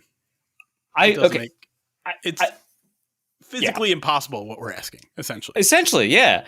I mean, like, already the NFL has almost acknowledged that the rules regarding pass rushers are almost impossible to intentionally be clean on, right? Like, there's just some plays where it's like, hey, physics made me violate the rules, which, okay, I'm glad that's where we are now. But yeah, so I don't know. As Aiden Hutchinson, he plays for the Lions, so he's probably a dirty player, but not for that reason. Yeah, totally fair. Yeah, totally a thing that we both believe. The Lions, a team that we both believe is consistently screwed by the refs and is also dirty. I hold both of these thoughts without contradiction. I am content. Hey, let's talk about Jack Fox. When he was a rookie, he was great. What's up? Yeah. The Lions kind of don't punt a ton, but that's that doesn't fair. really But like when he does punt, it's just like the magic seems gone. A little bit. Yeah, I mean, I don't know what it was or what it is, because he's still very much capable of like 65 yards in the air, hang time of whatever is a good hang time. I don't know. I don't care about punting that much. This is always the most frustrating part of our conversations. I'm sorry. I'm sorry. I forgot that about you. But yeah, I mean, now he's just kind of average, which is weird. He's just a little bit more inconsistent than he was in his first really 2 or 3 years, which is a bit odd, but yeah, whatever. It's all right. How do we feel about Money Badger? I don't know, man. He has to be tested first. Again, the Lions don't kick field goals very often. But like they made this weird mid-season switch where it was just like there was nothing necessarily that Patterson was doing wrong. It's just like they had this 6-week competition in practice, and Badgley apparently won it decisively. And so now he's been the kicker. He hasn't missed a kick yet, which is great, but he's also a guy that I don't think you can trust beyond like 52. And so that seems like it's something that this team could be missing and could hurt them in a situation in which, I don't know, they're down by 2 points with 50 seconds left and they need to get in field goal range and they have to get to the 30 instead of the 45. Yeah, it's like pretty meaningful. That changes your. I mean, like on the outside looking in, it felt like they were just sick of Riley Patterson. They let him go, and they had to find a random street free agent, so the pickings were slim. But it really feels like they were like, yeah, this is the guy that's going to compete with Riley Patterson. Like that's just the deal. It felt like that they liked him. Yeah, I mean they've really been having a kicker competition for the past 3 years. Ever since they let Prater walk for. I would say for no reason. That's not really accurate. I mean, it was the beginning of this rebuild. Prater wanted a significant amount of money because he had earned it. And I think the Lions were just like, yeah, we're not in a spot to be spending on kickers right now. So go enjoy Arizona for the next 4 years. But they haven't really found a guy since. And so Arif, I'm almost at a point where I think they should draft a kicker next year. And I know Jeremy, no. How stupid Stay that is. strong. Stay strong. I'm so sorry, but by the way, Riley Patterson initially was a Vikings undrafted free agent. I don't know if you remember that. I know that you knew that at one point. I know that it is important for you to retain information on specialists, especially ones no longer with the Lions. But right. I remember him being so catastrophically bad in Vikings training camp. He was so bad. Weird. And so when he shows up in a Lions uniform as a rookie, and I remember him doing all right. I don't know if my memory is wrong. Yeah. But like as a rookie, it felt like he was like banging some deep ones in. I guess not. I'm looking at the stats. He was 0 for 1 on 50 plus. But otherwise, he made every other kick. 100% on anything 49 or under, 100% on extra points. For a Vikings kicker, that's great. That's phenomenal. Right. And a bunch of Vikings fans like, man, I cannot believe they let Riley Patterson go to keep Greg Joseph. And for once, the Vikings may have been right on a kicker. Dude, this guy was so bad in camp. He like misses like all of these kicks, which that's the only way you could be bad as a kicker in camp. I know I'm like describing a story where it is impossible to enrich with details, but this is where we're at. So, because they're doing like the back and forth where it's like you get 3 kicks and you get 3 kicks, Right. and you know, and they're doing it from like they're doing like the 30, the 40, the 50. And it just felt like pointless after the 40 because it's like, well, you missed the 30 and you missed the 40. Do we really need to do if he makes it from the 50? Does that help him? Like, what are we doing? And Greg Joseph was not great in camp either. He was like actually below average in my opinion. And so it's like the Vikings just brought in like a mid veteran and a mid rookie, and they were like, surely, Right. So he misses all these kicks, and then he just gets hurt. Like, which was the smartest possible move. And so the Vikings are not going to cut him because there's an injury settlement. So he just gets hurt for like weeks. And then he's finally like healthy the last, I think 2 weeks, maybe last week of training camp. And he's like hitting them now. He's like, they're going in. But it just felt like there's the momentum was just so lost and behind him. And there's no way he could overtake. The Vikings cut him. And then he like has this near perfect rookie year with the Lions. It was just like, none of this matters. But I guess the Vikings were right. It does matter, and you got to make your kicks. He's had such a bizarre career, too, because after that rookie season, he loses the camp battle the next year in Detroit, and he did lose it. Lions fans kind of lost their mind because he was so good in that first year. And the Jaguars immediately pick him up, and he does pretty darn good over there as well. Has a game-winning kick in the playoffs in that crazy comeback win that they have. And then Jacksonville's like, all right, we're enough good. Of you. That's fine. They get Brandon. I think they got Brandon McManus, and they're like, "Oh, Brandon McManus. All right, see you later." And then Riley eventually comes back, plays most of this season, and then the Lions like, "Nah, we're good.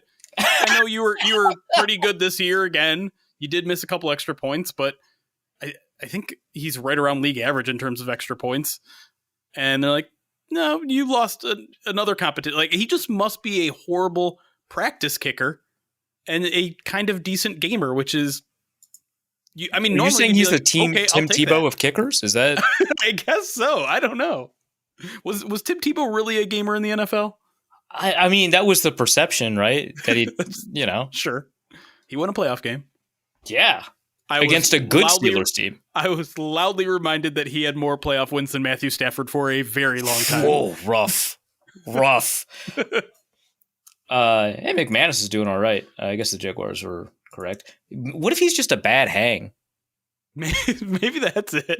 I didn't get that sense, to be clear, as someone who at least stood near him at times during in the locker room. But yeah, maybe this is a vibes podcast. Maybe it's just bad vibes. Yeah, we did a bunch of deep dives and scouting reports and a little bit of analytics 2 weeks ago. It's not about that anymore. We're talking about Riley Patterson's vibe. Riley Patterson, not on the team. Talking about his vibes. I know Money Badger's got great. Did we just go 5 minutes on a kicker that is not on this team? Yeah, dude. Okay, look, if the listeners don't like it, they'll tell me. Usually when we go off topic, that's the best part of the podcast, which I don't know what that says about me, but... Did you just break something? My roommate might have. I don't know. I'll check in on him later. If he's bleeding, it'll be his fault. I'm not too sympathetic.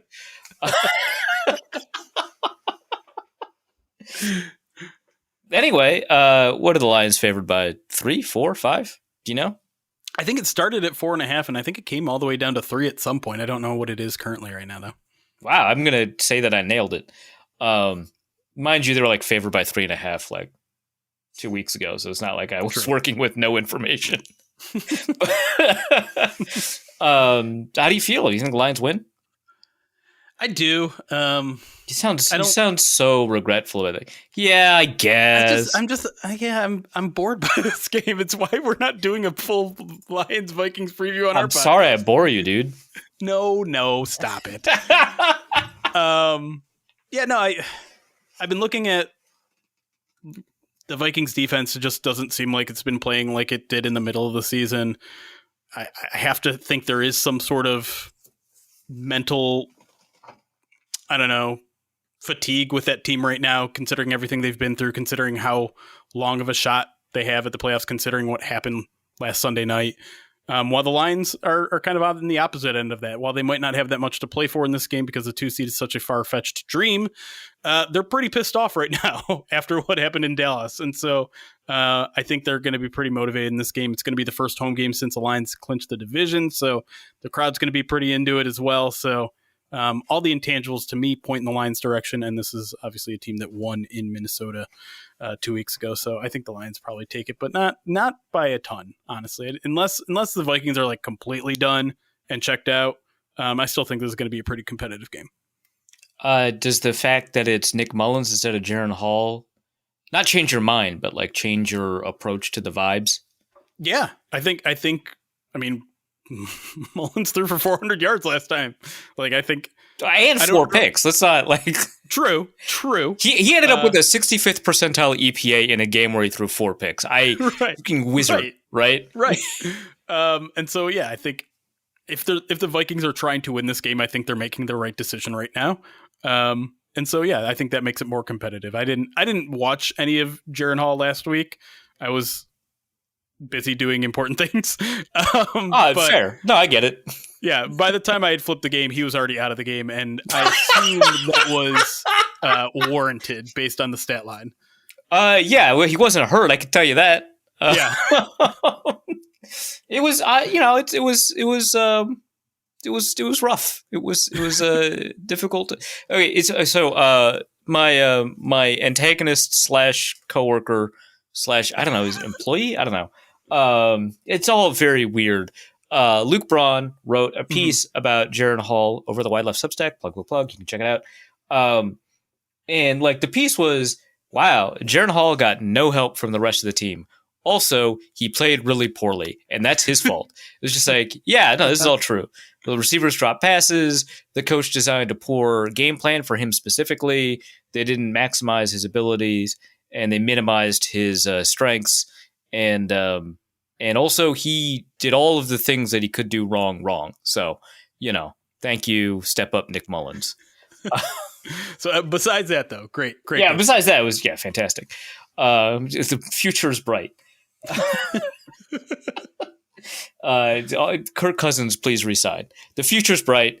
Danielle Hunter, please God, resign. The future's so bright. Harrison Smith? If he didn't resign, it wouldn't be the end of the world. Okay. Future's bright. Yeah, Lewis Scene's there, right? Josh Metellus is there. Thank you very much. Josh Metellus, I think, is like a second alternate at safety, by the way. Oh, was he? Good for him. Yeah. He's a killer, dude. I love it. He had a killer season. So I did not expect him to be on anybody's radar for the Pro Bowl. So this is great news for him. And just like generally, like I'm not going to say he didn't deserve it. It's just a kind of a surprise name. Sure. Anyway, is there anything else you wanted to bring up, mention, plug? Nah. I mean, just search Pride of Detroit if you want more of my nonsense that is 90% accurate, I guess, at this point. But we shouldn't Google the word podcast. You don't search the POD cast. You will not find what you're looking. I mean, you can, but you'll probably just find like dictionary.com. Is it still called that, by the way? I mean, we jokingly refer to it, but I think if you like actually look at the podcast, I think it's just called the Pride of Detroit podcast. Okay, that's good. We cowered it out of calling it the POD cast. Normally I'd just be like, man, cowards, I can't believe. Like, okay, yeah, I get this. You can't be doing that. But there's something about me that likes staking our claim for that. Like, we are POD cast. That's ours. All right, Detroit Online.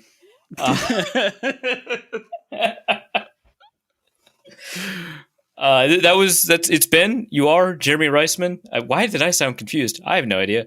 Did you just refer to me in the past tense for a second?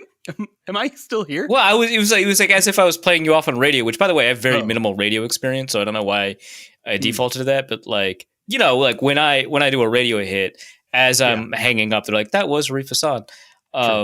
That was Jeremy Reisman, who remains Jeremy Reisman in at least the near future, hopefully long-term future. But if you change your name, I'll stick by you and respect that. Where am I going? Oh, yeah. Detroit Online, thanks for joining us. I am completely sober. I don't know how this podcast got away from me. I get the sense it always does, based on my appearances. Or maybe is it just me? It's not just me. No. We had Justice on last week. Nope. Oh, okay. not just me. We played him like dolphin noises. Like you got way out of hand.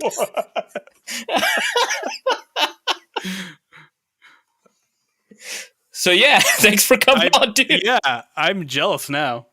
I need a crazy quarterback. Do you want that just for podcast bits? Are you sure? I want you to think about this. I'd rather not think about it and just say yes. That's what I want. Okay, great. Because Kirk Cousins is not nearly as crazy, and he caused a little bit of consternation podcast wise with his plastic boxes. See, that seems worth it though. Death tubes full of rocks. Inability to grill on a grill. Anyway, thank you, man.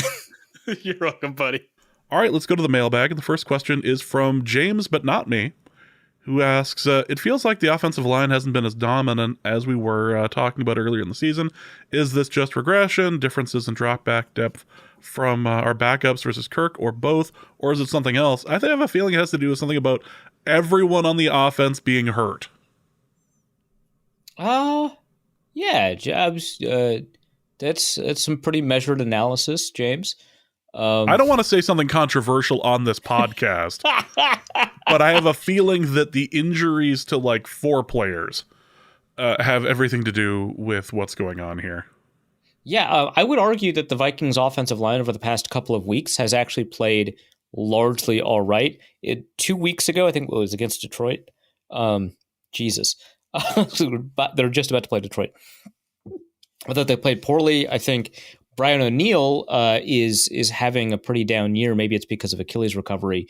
But the offensive line overall for the year, not just the first half of the season, but for the year has been playing well, especially when you account for stuff like drop back depth. So this is another thing that Luke goes into in his piece about how the depth that a quarterback takes will impact the strategies that an offensive lineman has to pursue when they figure out how exactly they want to engage in pass protection. And the example that he gives is Christian Darrisaw, who's a pretty aggressive pass setter, which for some offensive linemen, for like Howard Mudd trade offensive linemen, that would mean actually firing off and attacking people, even in pass protection, which is typically you're moving backwards in pass protection, but finding a way to make first contact with the player and reducing the amount of space was what Howard Mudd always talked about. You want to reduce the amount of space because the more space they have, the more time their acceleration gets them to a speed where it's difficult to deal with because they're moving forwards, you're moving backwards, and 9 times out of 10, even more often than 9 times out of 10, they're already a better athlete than you anyway. And so he liked to close the distance. Darisaw's not exactly doing that, but he's setting laterally against the line, and so he's not gaining depth, which he actually did very well at Virginia Tech. So I find that kind of interesting. But he's not gaining depth. He's setting laterally and reducing the amount of time that the rusher has to get to him. Well, that works if it's a relatively short drop back depth because the angle of the path that the edge rusher or the pass rusher in general has to take coming from the outside is pretty shallow, which means that there's more body of Christian Darrisaw that they have to run through in order for that to work. Now, Kirk Cousins, evidently, according to Luke, and, I shouldn't fact check him, so because, we know he's wrong, but according to Luke, Kirk Cousins took a lot of these shotgun drop back depths with 5-step timing at about 8 yards. Jaron Hall took it at about 10 yards. Well, that changes the angle pretty significantly. It's a much shallower angle. And so there's a lot less of Christian Darrisaw these days to run through. But Darrisaw hasn't been setting as if it's Jaron Hall with a 10-yard drop back. He's been setting as if it's Kirk Cousins with an 8-yard drop back. So that matters. In high school, sometimes they add the coaching point. Offensive linemen and pass protection in general, it's a lot more complicated than this. This is a very simplistic, and it only really works for one of the several pass protection strategies that people have. But a way to understand why drop back depth matters is that sometimes offensive line coaches in high school will say that your butt is the lens of a camera pointed at the quarterback. And so your back is always going to be facing the quarterback. Well, you got to know where the quarterback is for that to work, right? Because that way you're not losing leverage against that pass rusher. Now that doesn't work a lot of the times. Vertical sets will not have the angle where your back is perfectly angled to the quarterback, and vertical sets have become pretty popular recently.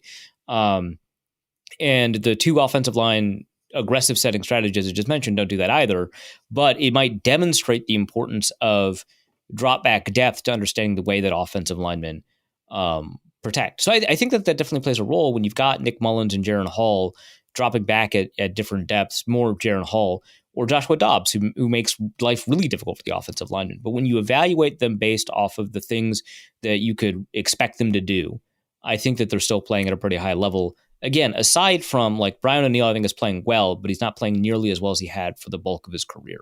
And so that's an issue, but it's not like he's a liability. He did give up, one of those 3 sacks, but I wouldn't argue that he's a liability. But he might be not dominant, but the offensive line as a unit have been dominant. It's like Ed Ingram and Dalton Reisner have not been dominant, but as a unit, that group has been dominant. Next question is going to be from Osman, who asks, is it more valuable for a safety to have 5 sacks or 5 picks over the course of a season? Okay, so I really like this question for a couple of reasons. First, it isolates it to safety because that kind of invokes the idea of replaceability. It's very difficult for a safety to get 5 sacks. It's difficult for them to get 5 interceptions too, but you're more likely to be able to find a safety that has the ability to get 5 interceptions and 5 sacks. That said, I'm going to still pick the interceptions. There's a couple of reasons for that. I think from an absolute value standpoint, interceptions are just absolutely more valuable than sacks. I mean, I think that that's pretty easy to understand because you change the possession arrow, you reduce their expected points from 3.5 to -3.5. So it's like a 7-point swing, even though technically it's not. It's like a 7-point swing.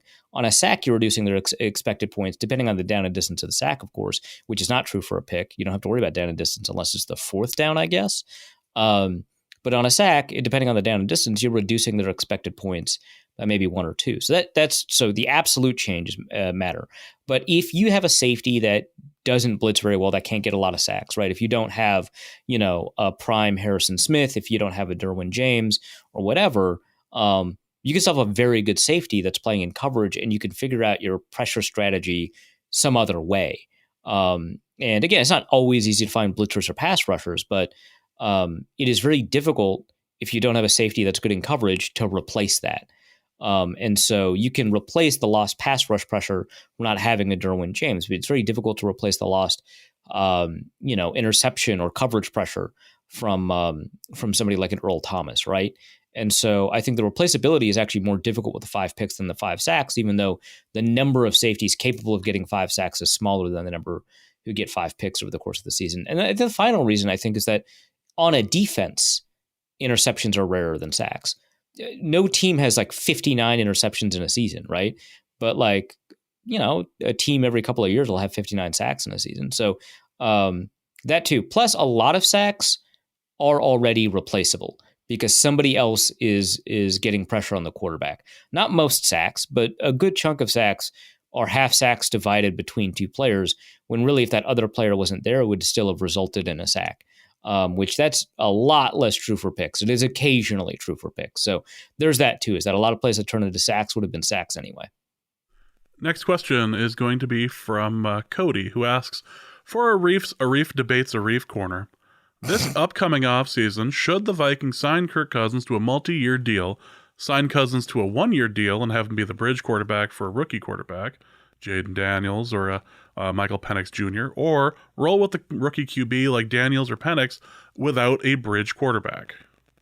So am I doing a whole debate segment here? I mean, I don't even think it necessarily has to be. It just ends up being which position ends up being the better option for Minnesota. Okay, I like this because it sets a precedent that the listeners cannot produce correct segments. Only you can. I am the producer. Cool. Yeah. But just kind of tease this out. So first, I think that, should the Vikings do X, Y, or Z, and can the Vikings do X, Y, or Z? Obviously, different questions. I don't know that it is very easy to sign Cousins to a 1-year deal. I think that he probably doesn't sign and just goes elsewhere. And he's looking for a multi-year deal that gives him guarantees because that's the thing that he values. He really dislikes 1-year deals. Now, his mind could change, right? It's entirely possible that his agent sends out feelers and teams respond with, hey, man, we remember Russell Wilson. That's not happening. That's all possible, right? But I think it's pretty unlikely that, the 1-year deal is going to be an option on the table. That said, I like the multi-year deal for 2 reasons. One is if you get a rookie quarterback, right? So you can sign a multi-year deal and still draft a guy, right? That's what I did in my piece over zone coverage, is that I projected a 2-year deal for Cousins, and in the second round drafted Michael Penix Jr. There's a whole mock draft in there. You can check it out. And I didn't mention this in the piece, but the 2 reasons that I like that, and maybe there's others too, but the 2 reasons I like that is that if your quarterback isn't developing, you still have a guy. It's Cousins, right? You didn't lose him. And so if in the second year, of whatever that is, it's not Michael Penix Jr. or whoever is not developing, it's like a Malik Willis situation, right? You still have an option that you're throwing out there that'll allow you to win games. That's one. The second reason is that if you sign a player to a multi-year deal, if that guy isn't working out, or if you really like the quarterback you developed, if everything's going right? Cousins is producing, Bo Nix or whoever you drafted is producing, that contract is a trade asset now. And now you have signed in free agency a 2026 or 2025 first round pick. That's so cool that you did that. That's awesome. That's a free pick. So maybe not a first round pick because he's going to be 35 or 36 or whatever, but you get the idea, right? So that's an asset that you could turn into into a premier edge defender or something like that if you still haven't been able to figure that out on defense, right? So I like that. That said, the 1-year deal is nice because it gives you kind of that off ramp to that rookie quarterback without having to deal with quarterback controversies or the pressure of not having that security Cousins really values, not having to worry about whether or not he's going to be the leader of the locker room. And so you don't have that problem. Plus, you don't have to worry about taking on cap space when you trade a guy like Cousins, or you don't have to worry about cap pressure when you start someone else ahead of Cousins. And you have a lot more room to sign that defensive end or whoever that I mentioned earlier that you might not have. And you'd be able to do it sooner, right? So there's definitely benefits to that for sure. But I think I like the multi-year deal more. And the not having a deal for Cousins in place, that to me would suggest going after a quarterback in the first round early if possible. And so I wouldn't be comfortable immediately attempting to start a late first or second round quarterback without having an option to go to, right? Even the Colts were hey man, we picked Anthony Richardson 4th overall, and we think he's a lot more advanced than people say. We think he's basically ready to go. But we're going to sign a guy that could maybe be good enough to be a starter in the league in Gardner Minshew. Maybe he's not, maybe he is, but he's close, right? Even they were we got to have a backup plan in case Anthony Richardson is slow to pick up the offense or he's just not it, right? That's the 4th overall pick. I'm not comfortable automatically starting the 32nd overall pick. I think Zimmer was wrong to not start Teddy ahead of Castle, but that's just based off of what I saw and what I knew of Teddy. But in general, when you've got a quarterback out of JJ McCarthy or whatever, I would like to have the option of saying, hey, you're not ready yet, and that's fine. That does free up, again, a lot of resources. You could sign a bunch of things in free agency, give him an environment where he's most likely to succeed, and really build a team in a more substantial manner instead of having to worry about allocating all this cap space and voiding essentially the advantage of having the rookie contract for a quarterback. But I think that advantage is really best realized in an early first round pick. And then outside of that, it's really tough to really turn that into a starter that you could be pretty happy with. So I like the multi-year deal the most, but I think all 3 of them have pretty good sets of pros and cons. Also from Cody, for Arif's Indoctrination Corner, this past week I began student teaching. What's the best way to incorporate the Norse Code mailbag into my lesson plans? Yeah, well, first of all, you should not get your kids to listen to Norse Code, especially the mailbag. So that's off the table as an answer to this question. Instead, I guess ask us questions about teaching. I don't love this, actually. I mean, I was an education major for a week before I decided I didn't like education majors, and then I went into academia. That's like teaching. There have been discussions. I've coached debate for a number of years. I taught a whole semester of a high school class. I didn't have an education. I didn't have a teacher's license. They just had me do that while someone in the teacher's license just kind of sat in the room while I did it. That one's weird. Not a ton of students passed that class. Going to argue that one's not my fault. But how do you reach these kids? How do you reach these kids? But yeah, I think asking us very specific questions that we're not going to know the answers to, and then dogmatically following those answers that we provide is going to be the best way to incorporate the mailbag into the lesson plans, because I don't think having them listen is the appropriate strategy here. We're not trying to get you fired yet. We'll see. I just think it's best to just, have a beekeeping corner unless there's a student that's allergic. You should have a corner of the classroom that is beekeeping. Like the beekeeping corner should be literally a corner with a hive in it. I can't imagine that going wrong. Kids these days aren't allergic to things, right? So you should be fine. Famously, these kids, you can bring peanut butter sandwiches into schools all the time. They advertise that you could do that. Yeah. Please bring peanut butter. We are missing the amount of peanut butter we need to have a healthy peanut butter environment in the school. Please bring in more peanut butter. And we miss the smell. So please make sure that if you bring in a jar that you open it immediately in dense crowds of students, is what they say. This can't possibly go wrong. Paul asks, give us your best motivational speech to inspire Marcus Davenport to fight through the pain and strap it up for week 17. Okay, I'm pretty low on motivational speeches at the moment. Let me explain. So normally I shotgun a Celsius in the morning and then I have some coffee in the afternoon. My caffeine consumption is a problem. We've discussed this on the show. But it's like a solid, like on a low day, it's like 600 milligrams. I believe the healthy intake for an adult is 400.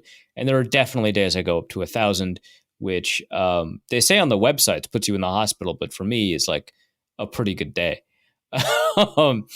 I ran out of my energy drink of choice, which I don't know. I'm not sponsored. It's Celsius, but who cares? Sometimes it's Gatorade Fast Twitch, it's whatever I have. But I ran out. And so I was like, I don't know about making coffee. That's so much work. That's how bad I was. It's like not work to make coffee. And my roommate just like hands me this like pre-workout, and that like hits different. Like I know like I remember in high school in like health classes, they'd be like, hey, a bunch of people are like, what is it? Liquor before tequila, you'll get sick or something like that, right? Beer before liquor. Beer before liquor. Yeah. But like evidently scientifically that doesn't matter, right? And alcohol is alcohol, and whether you have it as wine, beer, liquor, or whatever, it affects your body the same way, despite the fact that people attest that it doesn't, that it affects your body in different ways. And nobody like who's had that lesson really trusts it. They might like believe it. They might be like, yeah, science says it. And, who am I to put my subjective experiences ahead of like aggregates of data? Multiple studies have been done on this. It's peer reviewed. Yeah. It's not like you have a special weekly segment on Pat McAfee or something. Right. But like all of us, but like a lot of people are just like, but it's also like, I don't think that doesn't feel true. So the way that this pre-workout is affecting me is like the caffeine in this pre-workout. And I measure, like I'm like, as you could tell, I keep track of the milligrams, because if I don't, I imagine something serious could go wrong. So it's not like an insane amount for me anyway, an insane amount of caffeine, but it is killing me. It's doing a lot. Like I think it's a product of not having a lot of the other stuff that isn't energy drinks, like B vitamin complexes And I don't know if taurine is supposed to actually do anything, or if they just put it in there because it's chemically somewhat kind of similar to caffeine, but it doesn't actually serve that function in the body. Whatever, right? There's a whole host of things in energy drink that are not in pre-workout, because in pre-workout, they're just like, yeah, and we threw in some protein too. And like, I don't need that. I'm not working out right now. I'm podcasting. The calorie expenditure here, the muscle tearing that's happening, pretty minimal, hopefully, on, most days, right? And so my capacity to give like motivational speeches is not where it typically is. So keep that in mind while I say, hey, Marcus, can I call you Marcus? We're good friends here. I'm looking out for you. I want what's best for you. Now, normally it would be a pretty bad idea for a player who's injured to play through that injury because they've got a chance of re-injury. And I want you to live your best life. And I want you to think that like 10 years down the road that, you shouldn't have pushed through that injury because now you're dealing with a permanent limp. I understand that's the concern. But you know what feels good? Money. Money feels good. As Ron Johnson said earlier today, money can buy your feelings away. Okay? So I want you to remember that, because you're in a contract year. Your contract expires. And without production, without a reason for people to buy into you, you're not going to be able to convince them that you yourself are cash money, right? You've had injury problems throughout your career. You've never played a year with more than 600 snaps, and that's not going to change. We're not at the point where that can change. But you can tell people that you fought through it, that you're always going to be there whenever you're available, and you've got the capacity to really make a big difference. Also, the Vikings only have a 3% shot of making the playoffs. What that tells me is that the Vikings are definitely making the playoffs, and you're going to want to be along for the ride. Because when it is improbable, the Vikings are 100% in the mix. When it's very probable, maybe not. Maybe you should rest, right? But that's not where we're at. You're at a money cliff. The Vikings are at a playoff cliff, and your teammates need you, man. They don't even got DJ Wanham, right? It's Pat Jones out there. I love Pat Jones. I know you love Pat Jones. You know how I know that? You're a good teammate. You know what good teammates do? They fight for their team. Go out there and earn your bread. And if it's not too much trouble, pick a Reef Up a Celsius. I have no idea how that hit, because I was at a pretty much a monotone the whole time. And I don't know, man. I'm as my brother keeps on telling me, I was in the wrong debate to be a good communicator. So, well, are you marking this down as at a time Arif was, or that Arshad was right? No. That was being sarcastic. Of course, I'm a great communicator. I've won every debate about whose kind of debate is superior, which I think tells us something. Yeah, I'm sure he would say the same. Ingram's left arm asks, do we have any explanation as to why Jaren Hall looked so much less decisive in Green Bay than he did in Atlanta? Was the CTE? Did they store his brain in molasses since to treat it, and the cold treat it, and the cold ultimately was the compounding factor here? It's interesting because like the Green Bay defense is like worse than the Atlanta defense in almost every respect, and Joe Barry we know is a bad coordinator. But the Atlanta defense, while good, is good because of its personnel. It's not super complex, which is not an insult. Like at the time, it was pretty good as a defense. I don't think it's that good any longer. I haven't really checked the season-long statistics, but I think they were entering the game. They're like 6th in EPA per play, which is crazy. And he looked pretty good. And I think that part of it is just that like his ability to make those decisions was a little bit easier because, the way that he needed to diagnose was pretty easy to figure out. The Packers defense is a little bit more complex, and it takes a little bit more time to be really decisive in. I think that that's part of it. I think another part of it is that like it's a small sample versus basically a small sample, right? There's going to be a lot of plays where a guy looks decisive and he gets rid of the ball quickly, and sometimes those plays happen in a row. There's going to be a lot of plays where a guy looks indecisive and doesn't get rid of the ball as quickly as he needs to, and a lot of those plays will come in a row. That could be it too, is that we just hit a couple of streaks here. So I think that might be part of it. Maybe, not having full trust in his receivers in the way that he might have had in Atlanta could have played a role. You're right that weather might have even played a role. It might have been, a little bit colder, and that might have made it a little bit more difficult to be as on point. So I don't know, but I think some of it's just like sometimes rookies will look good for just a bursts of time and they get it and they're in the zone and stuff like that. But, a lot of times, they're going to struggle because that's what rookies do. So I think those are all probably partial explanations. Also, Arif has gone on record saying how much he dislikes Penix as a draft prospect. Dislikes. Did he see the CFP graphic showing just how like Patrick Mahomes he was? Does Arif think that the Vikings are too good to have a Mahomes level talent, or as Pat is washed now, does he think that 6 years of elite play isn't worth it? I loved the stuff on Twitter going around about Russell Wilson's stats and how he shouldn't be benched because now he has stats that are slightly better than Patrick Mahomes. Like that's part of the thing. That's like that. I love how cherry picking that is. That's beautiful. That's so good. And I believe this year he has more touchdowns than toilets, right? So yeah, that's the thing he's going to miss most when he's playing for the Steelers next year. Yeah. No, yeah. So I don't know about dislikes. I'm a little bit wary of Penix as a prospect. So he is going to turn 24, I think, a couple of days after the draft, which someone like asked me like, hey man, would you turn down Burrow? And like, there's like a difference here, right? Like Burrow was a very clean prospect. And I think it's fair to be like, hey, he's an older prospect and he's only had 1 year of high level production. So it's not as if he was a perfect prospect, but he's a clean prospect in that he didn't really need much development, right? Like as a quarterback, in terms of the skill set that you're looking for, in terms of the things that you typically develop, things like, you know, the ability to read defenses quickly, the ability to operate a timing oriented offense and have clean mechanics and a good drop back and throw with anticipation. Like those are all things that he just had on tape. Penix doesn't really have a lot of the same stuff. His mechanics need to be cleaned up a lot. So he's a developmental prospect in a lot of ways. And from my understanding, I didn't see this in the game. I thought he was really accurate in the game. But from my understanding, his accuracy can be a little bit up and down. I know that his aggregate completion statistics are like very good.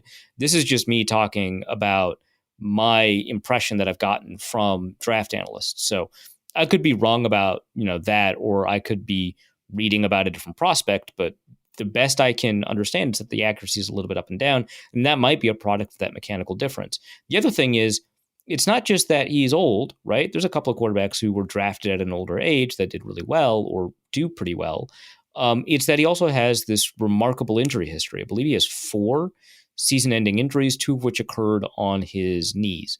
And they're ligament injuries, so they just kind of get weaker. It's okay. I'm gonna have like some medical expert like email the show. It's like they don't get weaker. They actually, even though they're not like muscles, they kind of sometimes they get stronger. Sometimes depending on the type of surgery you have. I don't know, man. Maybe, but my understanding is that a ligament injury presents more long-term problems than like a muscle injury with appropriate, you know, if both are given appropriate rest or whatever, right? And so there's like injury plus age concerns, and kind of the older you are, the less likely you are to be able to kind of repair some of these tendons and ligaments. I guess unless you're Tom Brady or in the other universe, Aaron Rodgers, because I guess not this one. But yeah, there's like a couple of problems that are kind of worth examining, where there's like a confluence of stuff that really hits home with like basically one element, which is that he's not going to have a lot of time to development or a lot of latitude. And that's the concern. But I mean, what I saw in the game was stunning. I loved it. So I apparently like him as a quarterback. Okay. Also, a bunch of people said after the game, like they should have given him the Heisman and he just didn't get attention because he's a West Coast guy, which I know that happens. Like that's 100% a thing. But like I've watched a little bit of Jaden Daniels play, and I know what the statistics are for both quarterbacks. It's not close. Like Jaden Daniels, like blows this guy out of the water in terms of college performance. It's not maybe not as a prospect, but I mean, it sounds like as a prospect, but that's independent of what I'm saying. The production was stunning for Jaden Daniels in ways that wasn't really true for Michael Penix. So those are my thoughts. Let's go to Gaming Nerd, who asks, for Arif's hypothetical disaster corner, what's the worst possible outcome for the Minnesota Vikings this week in regards to our future prospects? Danielle Hunter injury, Justin Jefferson re-injury. That's pretty bad, but I don't think that that's what you meant. But that's bad. No, the Vikings win and miss the playoffs, right? Like that's the worst, right?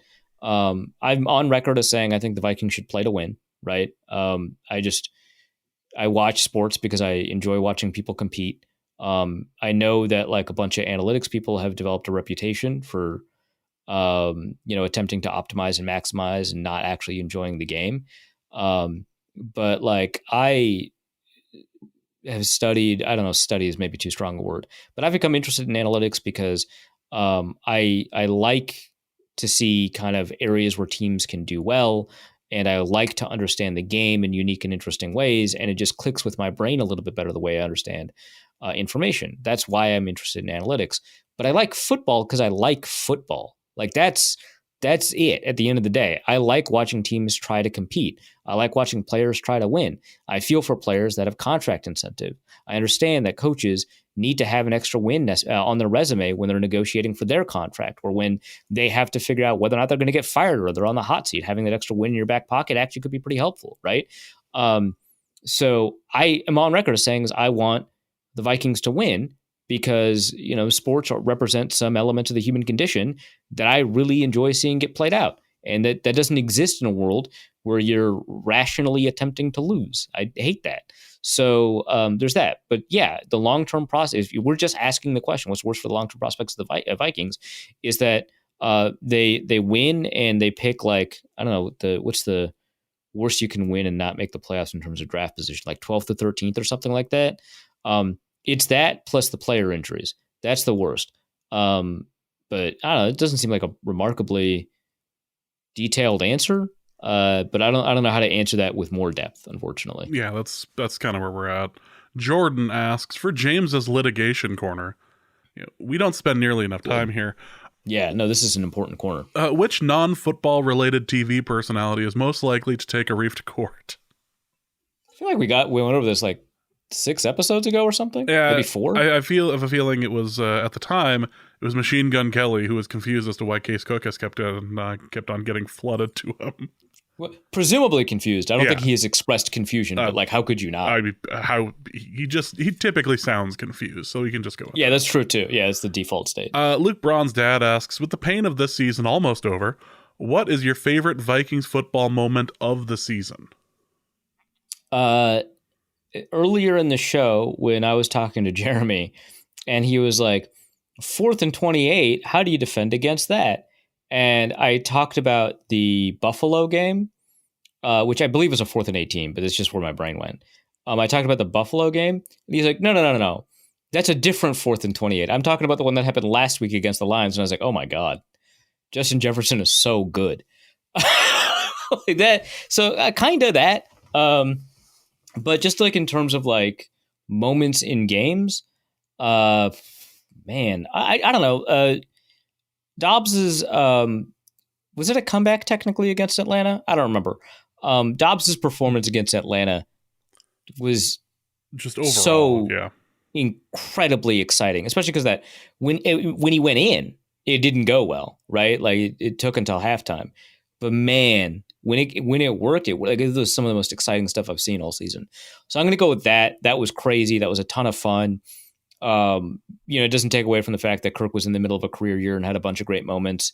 But like my memory of a lot of Kirk this year is like he's throwing perfectly placed passes that just get turned into picks for like no good reason.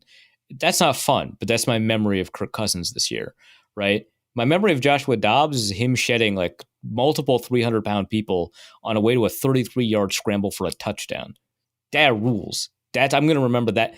I'm not going to remember Joshua Dobbs' 0-point performance against the Raiders that much. My brain doesn't even remember the plays, right? I can kind of remember the pick six he should have thrown against Chicago, right? But like that Atlanta run seared into my brain. That rules. And he had more than one of them.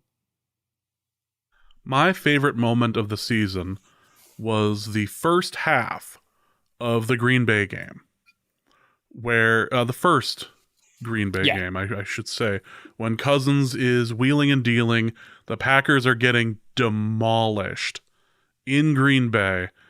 We are all celebrating. Cousins looks like an MVP. Just having an amazing game. We're tweeting out about how you hate to see it against the Packers of all teams. The first half of that game was about as high you could possibly get for a Minnesota Vikings fan. We won't talk about what Yeah. happened in the second half, but that first half was That first half. gold. Absolutely. Like, one of those, like, because that was the thing, is that the last 2 years, the Vikings hadn't had a real, true, decisive win. Just go in and because they've been destroy. splitting a lot with the Packers, but their wins were all these like close games. Yeah. You get to come back or like do something in overtime or something. But You're like up that 20 one was points. This is great. that was a stomping. This is just an absolute I mean, I guess. beatdown. Well, I guess last year they did open the season with one of those, right? But that's about it. Yeah. It's been rare. So to see that happen against Green Bay in Lambeau, against Jordan, yeah, this was good. That was my favorite moment of the year. I was just the biggest smug human being for a couple of hours there until I wasn't. Just for a couple hours. It No, was- that's true. Only a couple hours. That's where it ended.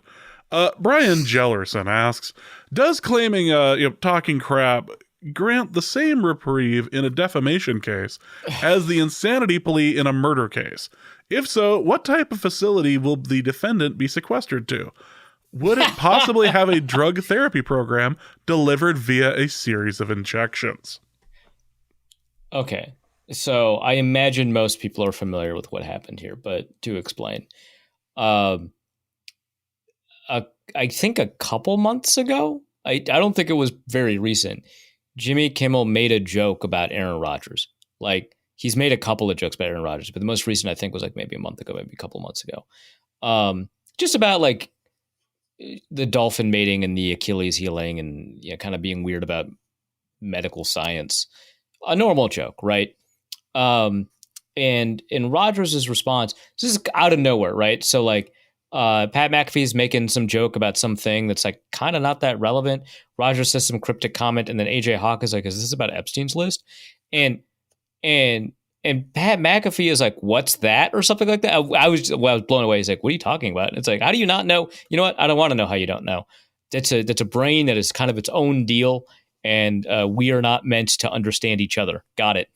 And Rodgers like kind of explains it, but he doesn't really. And then he says that Jimmy Kimmel wouldn't, like, it just seems like it came out of nowhere that Jimmy Kimmel doesn't want that list released, which I think a lot of people, very understandably, me included, and I still do, took it to mean that Aaron Rodgers was calling Jimmy, I can say pedophile on the podcast, right? Yeah. Yeah. Okay. Aaron Rodgers calling Jimmy Kimmel a pedophile. That's what that came off as. That's what most people took it as. And that's what apparently, I can't verify this, but Jimmy Kimmel says this, is the reason that he and his family received death threats. Okay? Like, you call someone a pedophile and then you give him death threats. That's like a normal A and B. Because, hey, man, if you sincerely believe that a guy is a pedophile, why wouldn't you? Right? Like that follows, right? So I guess that's what happened. And then Jimmy Kimmel responded with, okay, I'm going to be talking to my lawyers. Also a very rational response, right? And so Pat McAfee, I don't know if he apologized, but he how did the defector put it? Pat McAfee dons formal sleeves as he tries to explain away Aaron Rodgers' comments about Jimmy Kimmel. This is a great article. It's by Tom Lay. There's a sentence in here that really killed me.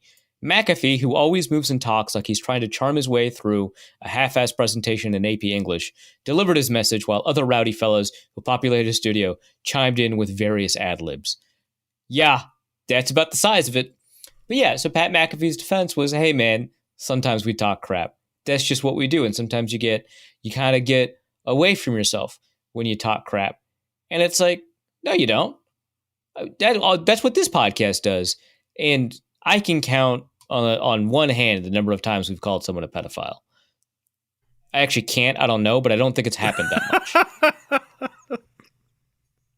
Boy, are we back to the whole... I'm gonna make a bold guess and say it's happened fewer than 5 times. Are we back to the whole Arif doesn't remember what he says on podcast thing again? Yeah, but I just feel like, if I said 2, someone might be like, hey, I remember 3. It's like, okay, I don't even remember the 2. But I was just trying to be safe. Yeah. But yeah, it's, you can have an unstructured multiple hour show where you do not wantonly accuse people of the worst violation that a human can commit, right? Like, I feel like that's like a pretty normal Like I've hung out with a lot of bros, and that just like does not come up a ton, especially in front of a national audience. Like that's kind of where I'm at. Rogers is also like very hyper aware of the fact that his words will carry when they become inflammatory. Like he knows that. Like he openly complains about it, even though he induces it and he enjoys it. Right. There's not really any level of excuse here. So that's the context. It'd be like Cat Williams today going, I don't know why you guys are talking about me. Like, yeah, right. Yeah. It's just like, yeah, dude, like that's an important thing. It came up and now that's the conversation. Yeah, you had a 3-hour conversation with Shannon Sharp where you basically burned down Hollywood. Yeah, I wonder why people are calling or talking about you. Yeah, like Aaron Rodgers. I don't know why people talk about me. You have a 2-hour thing every week.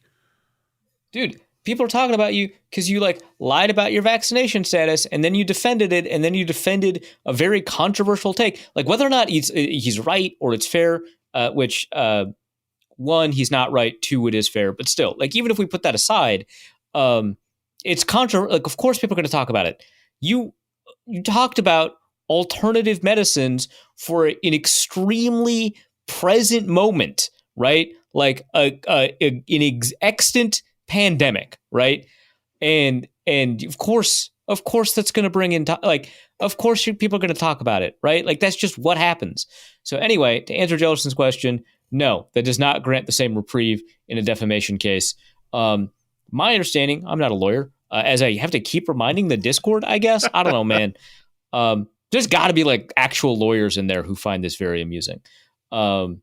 They intelligently do not disclose their profession, unlike all of you doctors who keep correcting me. This is how I turned into Aaron Rodgers. My understanding is that in defamation cases, it doesn't matter whether you intended. Again, I don't know for a fact. It does not matter whether or not you intended for that to be a joke. If you communicate and a reasonable person would understand that your communication is meant to be taken seriously and you cannot demonstrate that you did that with regard for the truth, if it was a reckless disregard for the truth or malice, which I think you can actually relatively easily demonstrate here, then you've got a pretty good case for defamation, unless you prove that, even if you didn't know it at the time, unless you prove your claim, because the truth is an absolute defense against defamation. But I think that's probably not relevant here. A bunch of people tweeted out that Aaron Rodgers must be disappointed that Jimmy Kimmel is on the list. I don't know that he thought Jimmy Kimmel would be on the list, but like, sure, man. The fact that the list was released and people went like Control F Kimmel is insane. That's insane.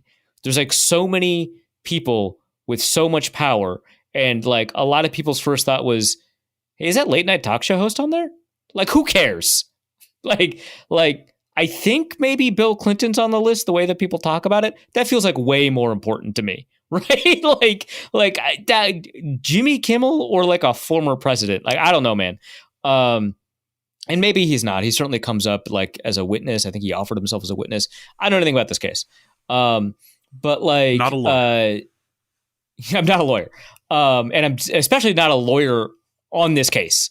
But, you know, okay, the one thing I do know is that Alan Dershowitz is on the list, but that one's not a shock. No one is surprised by that. Yeah, so people have been like additionally theorizing on top of that, like, well, okay, but Jimmy Kimmel is business partners with this guy, and this guy is on the list because he worked for Epstein, and so he had to travel with him. And it's like, yeah, dude, a person who worked with Epstein also worked with Jimmy Kimmel. That's not interesting to me at all. That's just how the world works. That's just how, like I can guarantee if you do like 2 Degrees of Kevin Bacon with me, I'm going to be connected to some really awful people. You are too. That's not new. That's life. So I don't know. People are weird about this. Anyway, no, that is not reprieve in a defamation case. Probably he will not be sequestered to a facility and would be, in a likely circumstance, be made to pay a settlement. Yeah. Damian Barrett asks a slightly more horrifying question. How is that more horrifying? If the Vikings were to adopt an edible mascot, what should they choose and why? Okay, I understand why you said that was more horrifying. I feel like we got to ask your stepson here. I feel like he's the subject matter expert. Yeah, we're not. There's nothing that you could pay me to go over there and ask my ex-wife for an opinion. No, that's not going to happen. Is your son around? I need something from him. It's important for the podcast. Yeah, a conversation that would go well. No. You know what? I'm actually good with the Pop-Tart thing. I think that we could do a hell of a lot because you could do worse. the different colors. It'd be the Wildberry Pop-Tart, right? Like this is totally fine. And sure, it would get old like within 3 weeks. I don't care. The Pop-Tart wants to be eaten. I feel like it's just like the restaurant at the end of the universe, the second Douglas Adams book, where you meet your meat. Yep. Yeah. Absolutely. That's actually, you know what? That's exactly what this is. we actually have reached the restaurant at the end of the universe. Huh. Well, that really puts this season into perspective, doesn't it? Yeah, really. Let's go to Logan Bolsharif, who asks, question for Arif's Parenting and Philosophy Corner. The other day, we were telling our 3-year-old a story that happened before he was born. He asked us where he was, and we said he wasn't born yet. And he asked us, where was I before I was born? We don't know how to answer this. Can you answer this for us? Thanks. There's no way I can answer this for you in a way that like connects with a 3-year-old. I barely connected with the high schoolers I taught, and they, in theory, can read. Like I don't know. So here's the deal. Like my approach to kids is to treat them like they're kind of dumb adults, right? And that works actually really well for high schoolers, but there's no chance that works for 3-year-olds. That's just my default state, right? It's not like I'm respecting them more by doing that. That's just who I am. It's not like a moral or a high ground thing. So to me, the answer to this is, well, there are periods in your life or periods in the universe where you don't exist. Like that's it. And it's super hard to like recognize non-existence, which is why you asked the question. But like, you probably have not introduced this 3-year-old to the concept of death. And I'm not saying this conversation is a great entry point into that, but like, you know, it's the other side of that, right? You could, if you wanted to explain it to a way that's a little bit easier to cognize, be spiritual, but I have no idea if like you're atheists or not. But like, you know, if you are religious and you believe in something resembling a soul or something along those lines, you would say that 3-year-old had existed, I don't know, in heaven or something. I don't know. Is that what Christians say to children? You existed in heaven and then God chose you to be our kid or something like that? I've never heard some version of that, but I wasn't raised in a particularly religious household. I'm sure that has happened for somebody in a religious household that listens to this podcast, where like kids are told that they've always existed, their soul always existed, God created their soul, and then you were born on the earth as a means, you know, you're a vessel for the soul, right? So I feel like that's my imagination, but like I don't know, Logan, if you are that guy. I feel like the Scientologist I dated or went on a date with once said something similar. Well, yeah. Well, souls have to be eternal because if they don't, they don't. I forget how Thetans were created. I know that they are trapped alien souls. Anyway, they were put into they're the ones that cause a volcano, problems. Well, yeah, they were put into a volcano, and they're the reason that you're sad, and also the reason that you're sick, and also the reason that you should give me money. Yeah, that's actually how. That was one of the ways we were going to promote the Patreon, but someone said no, Dusty. But yeah, if you're not religious, the answer to this question is tough. But you know, it would maybe like an observer effect thing. Don't say it like that. He's 3, but like, you know, to a kid, a lot of things don't exist until they come in contact with that, and you just have to kind of reflect that back on the kid. Like if you have a pet or something like that, the kid didn't know of the pet before he had met the pet, and it'd just be like, hey, you know, you didn't exist. I don't know how else to put this. You didn't exist, kid. And there's going to be a period of time where you're going to not. I'm frustrated with this imaginary kid who is not even pushed back once.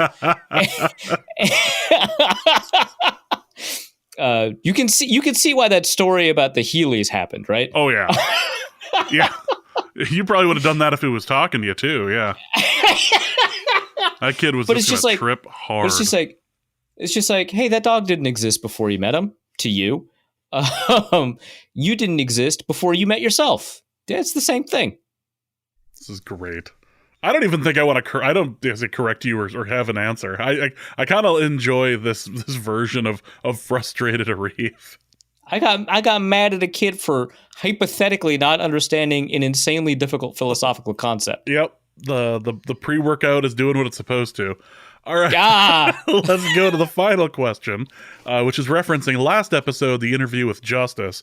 A Hyundai for one of us is a Hyundai for all of us asks, what repercussions can we expect from the NFLPA, the National Federated League of Podcasters Association, for Arif's blatant disregard of the podcast iTunes rating? Will Arif... Okay, the guy who cares about it is James. It's not really me. Yeah. Will Arif, known former NFL co-owner and proud one percenter, will he be held to the same financial repercussions as David Tepper?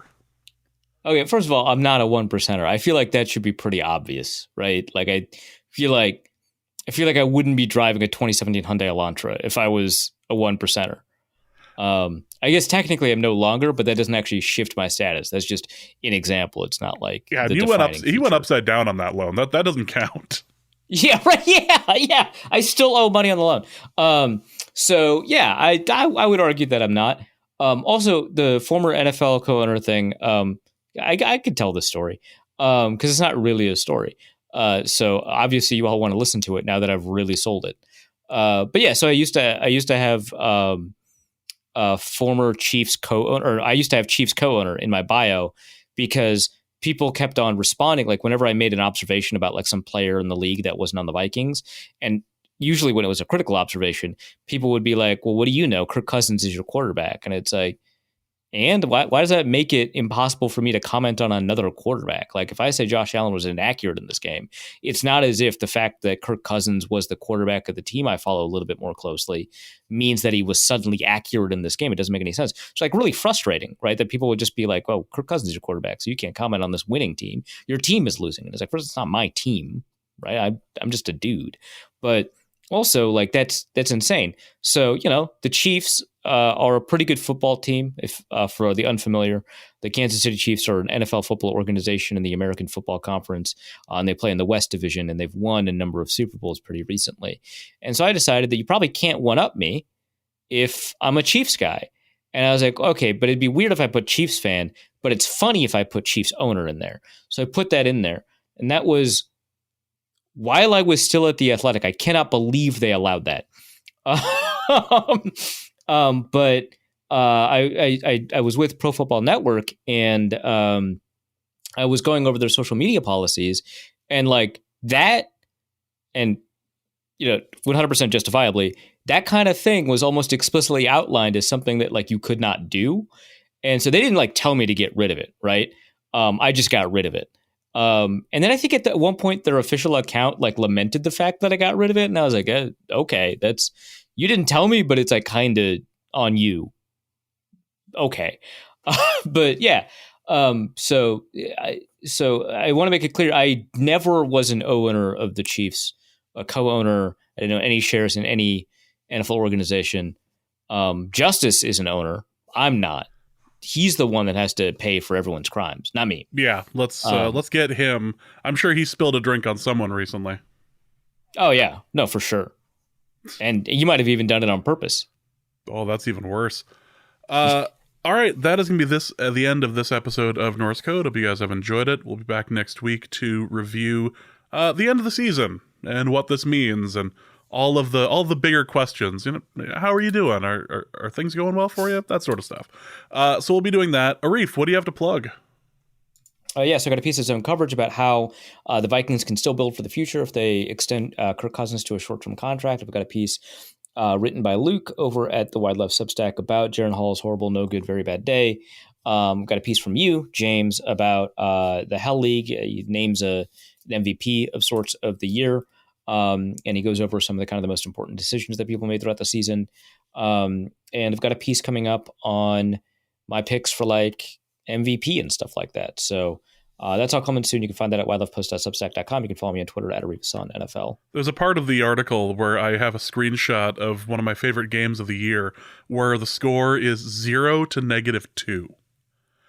And that's one of my favorite things. The league is insane, man. To actually explain how that works involves basically talking to somebody during Infinity War. Be like, wait, so who's Black Widow? You have to go, oh. Okay. All right. Well, first you have to know who Hawkeye is, and then you have to do this, and that. And it just goes from there. So the 0 to -2 is my favorite screenshot in that whole article. It's fantastic. All right, well, this is it for the episode. Hope you guys have enjoyed yourself, and we'll be back next week. So for Arif, my name is James. Thank you guys so much, and maybe put that in a garage next time. And we'll be back next week. Norse Code is the largest and only division of Norse Code LLC. You can find Norse Code on the Daily Norseman, SB Nation's Vikings blog at dailynorseman.com. You can also find it on iTunes, Stitcher, Google Play Music Podcasts, Spotify, or wherever fine podcasts are aggregated. Our Vikings blogger extraordinaire and generally useful human is Arif Hassan. And he can be found on Twitter at Arif Hassan NFL. I am your producer and co-host, and my name is James Pagashnik. You can find me at the show's official Twitter feed at NorseCodeDN. If you'd like to donate a few bucks to the show, you can make your one-time donation at paypal.me/NorseCode, or a recurring monthly contribution can be made by visiting patreon.com/NorseCode. Any questions or comments that won't fit in a tweet can also be sent to norsecodepodcast@gmail.com. On behalf of the Norse Code staff, we thank you so much for listening. Our formula is this. We go out, we hit people in the mouth.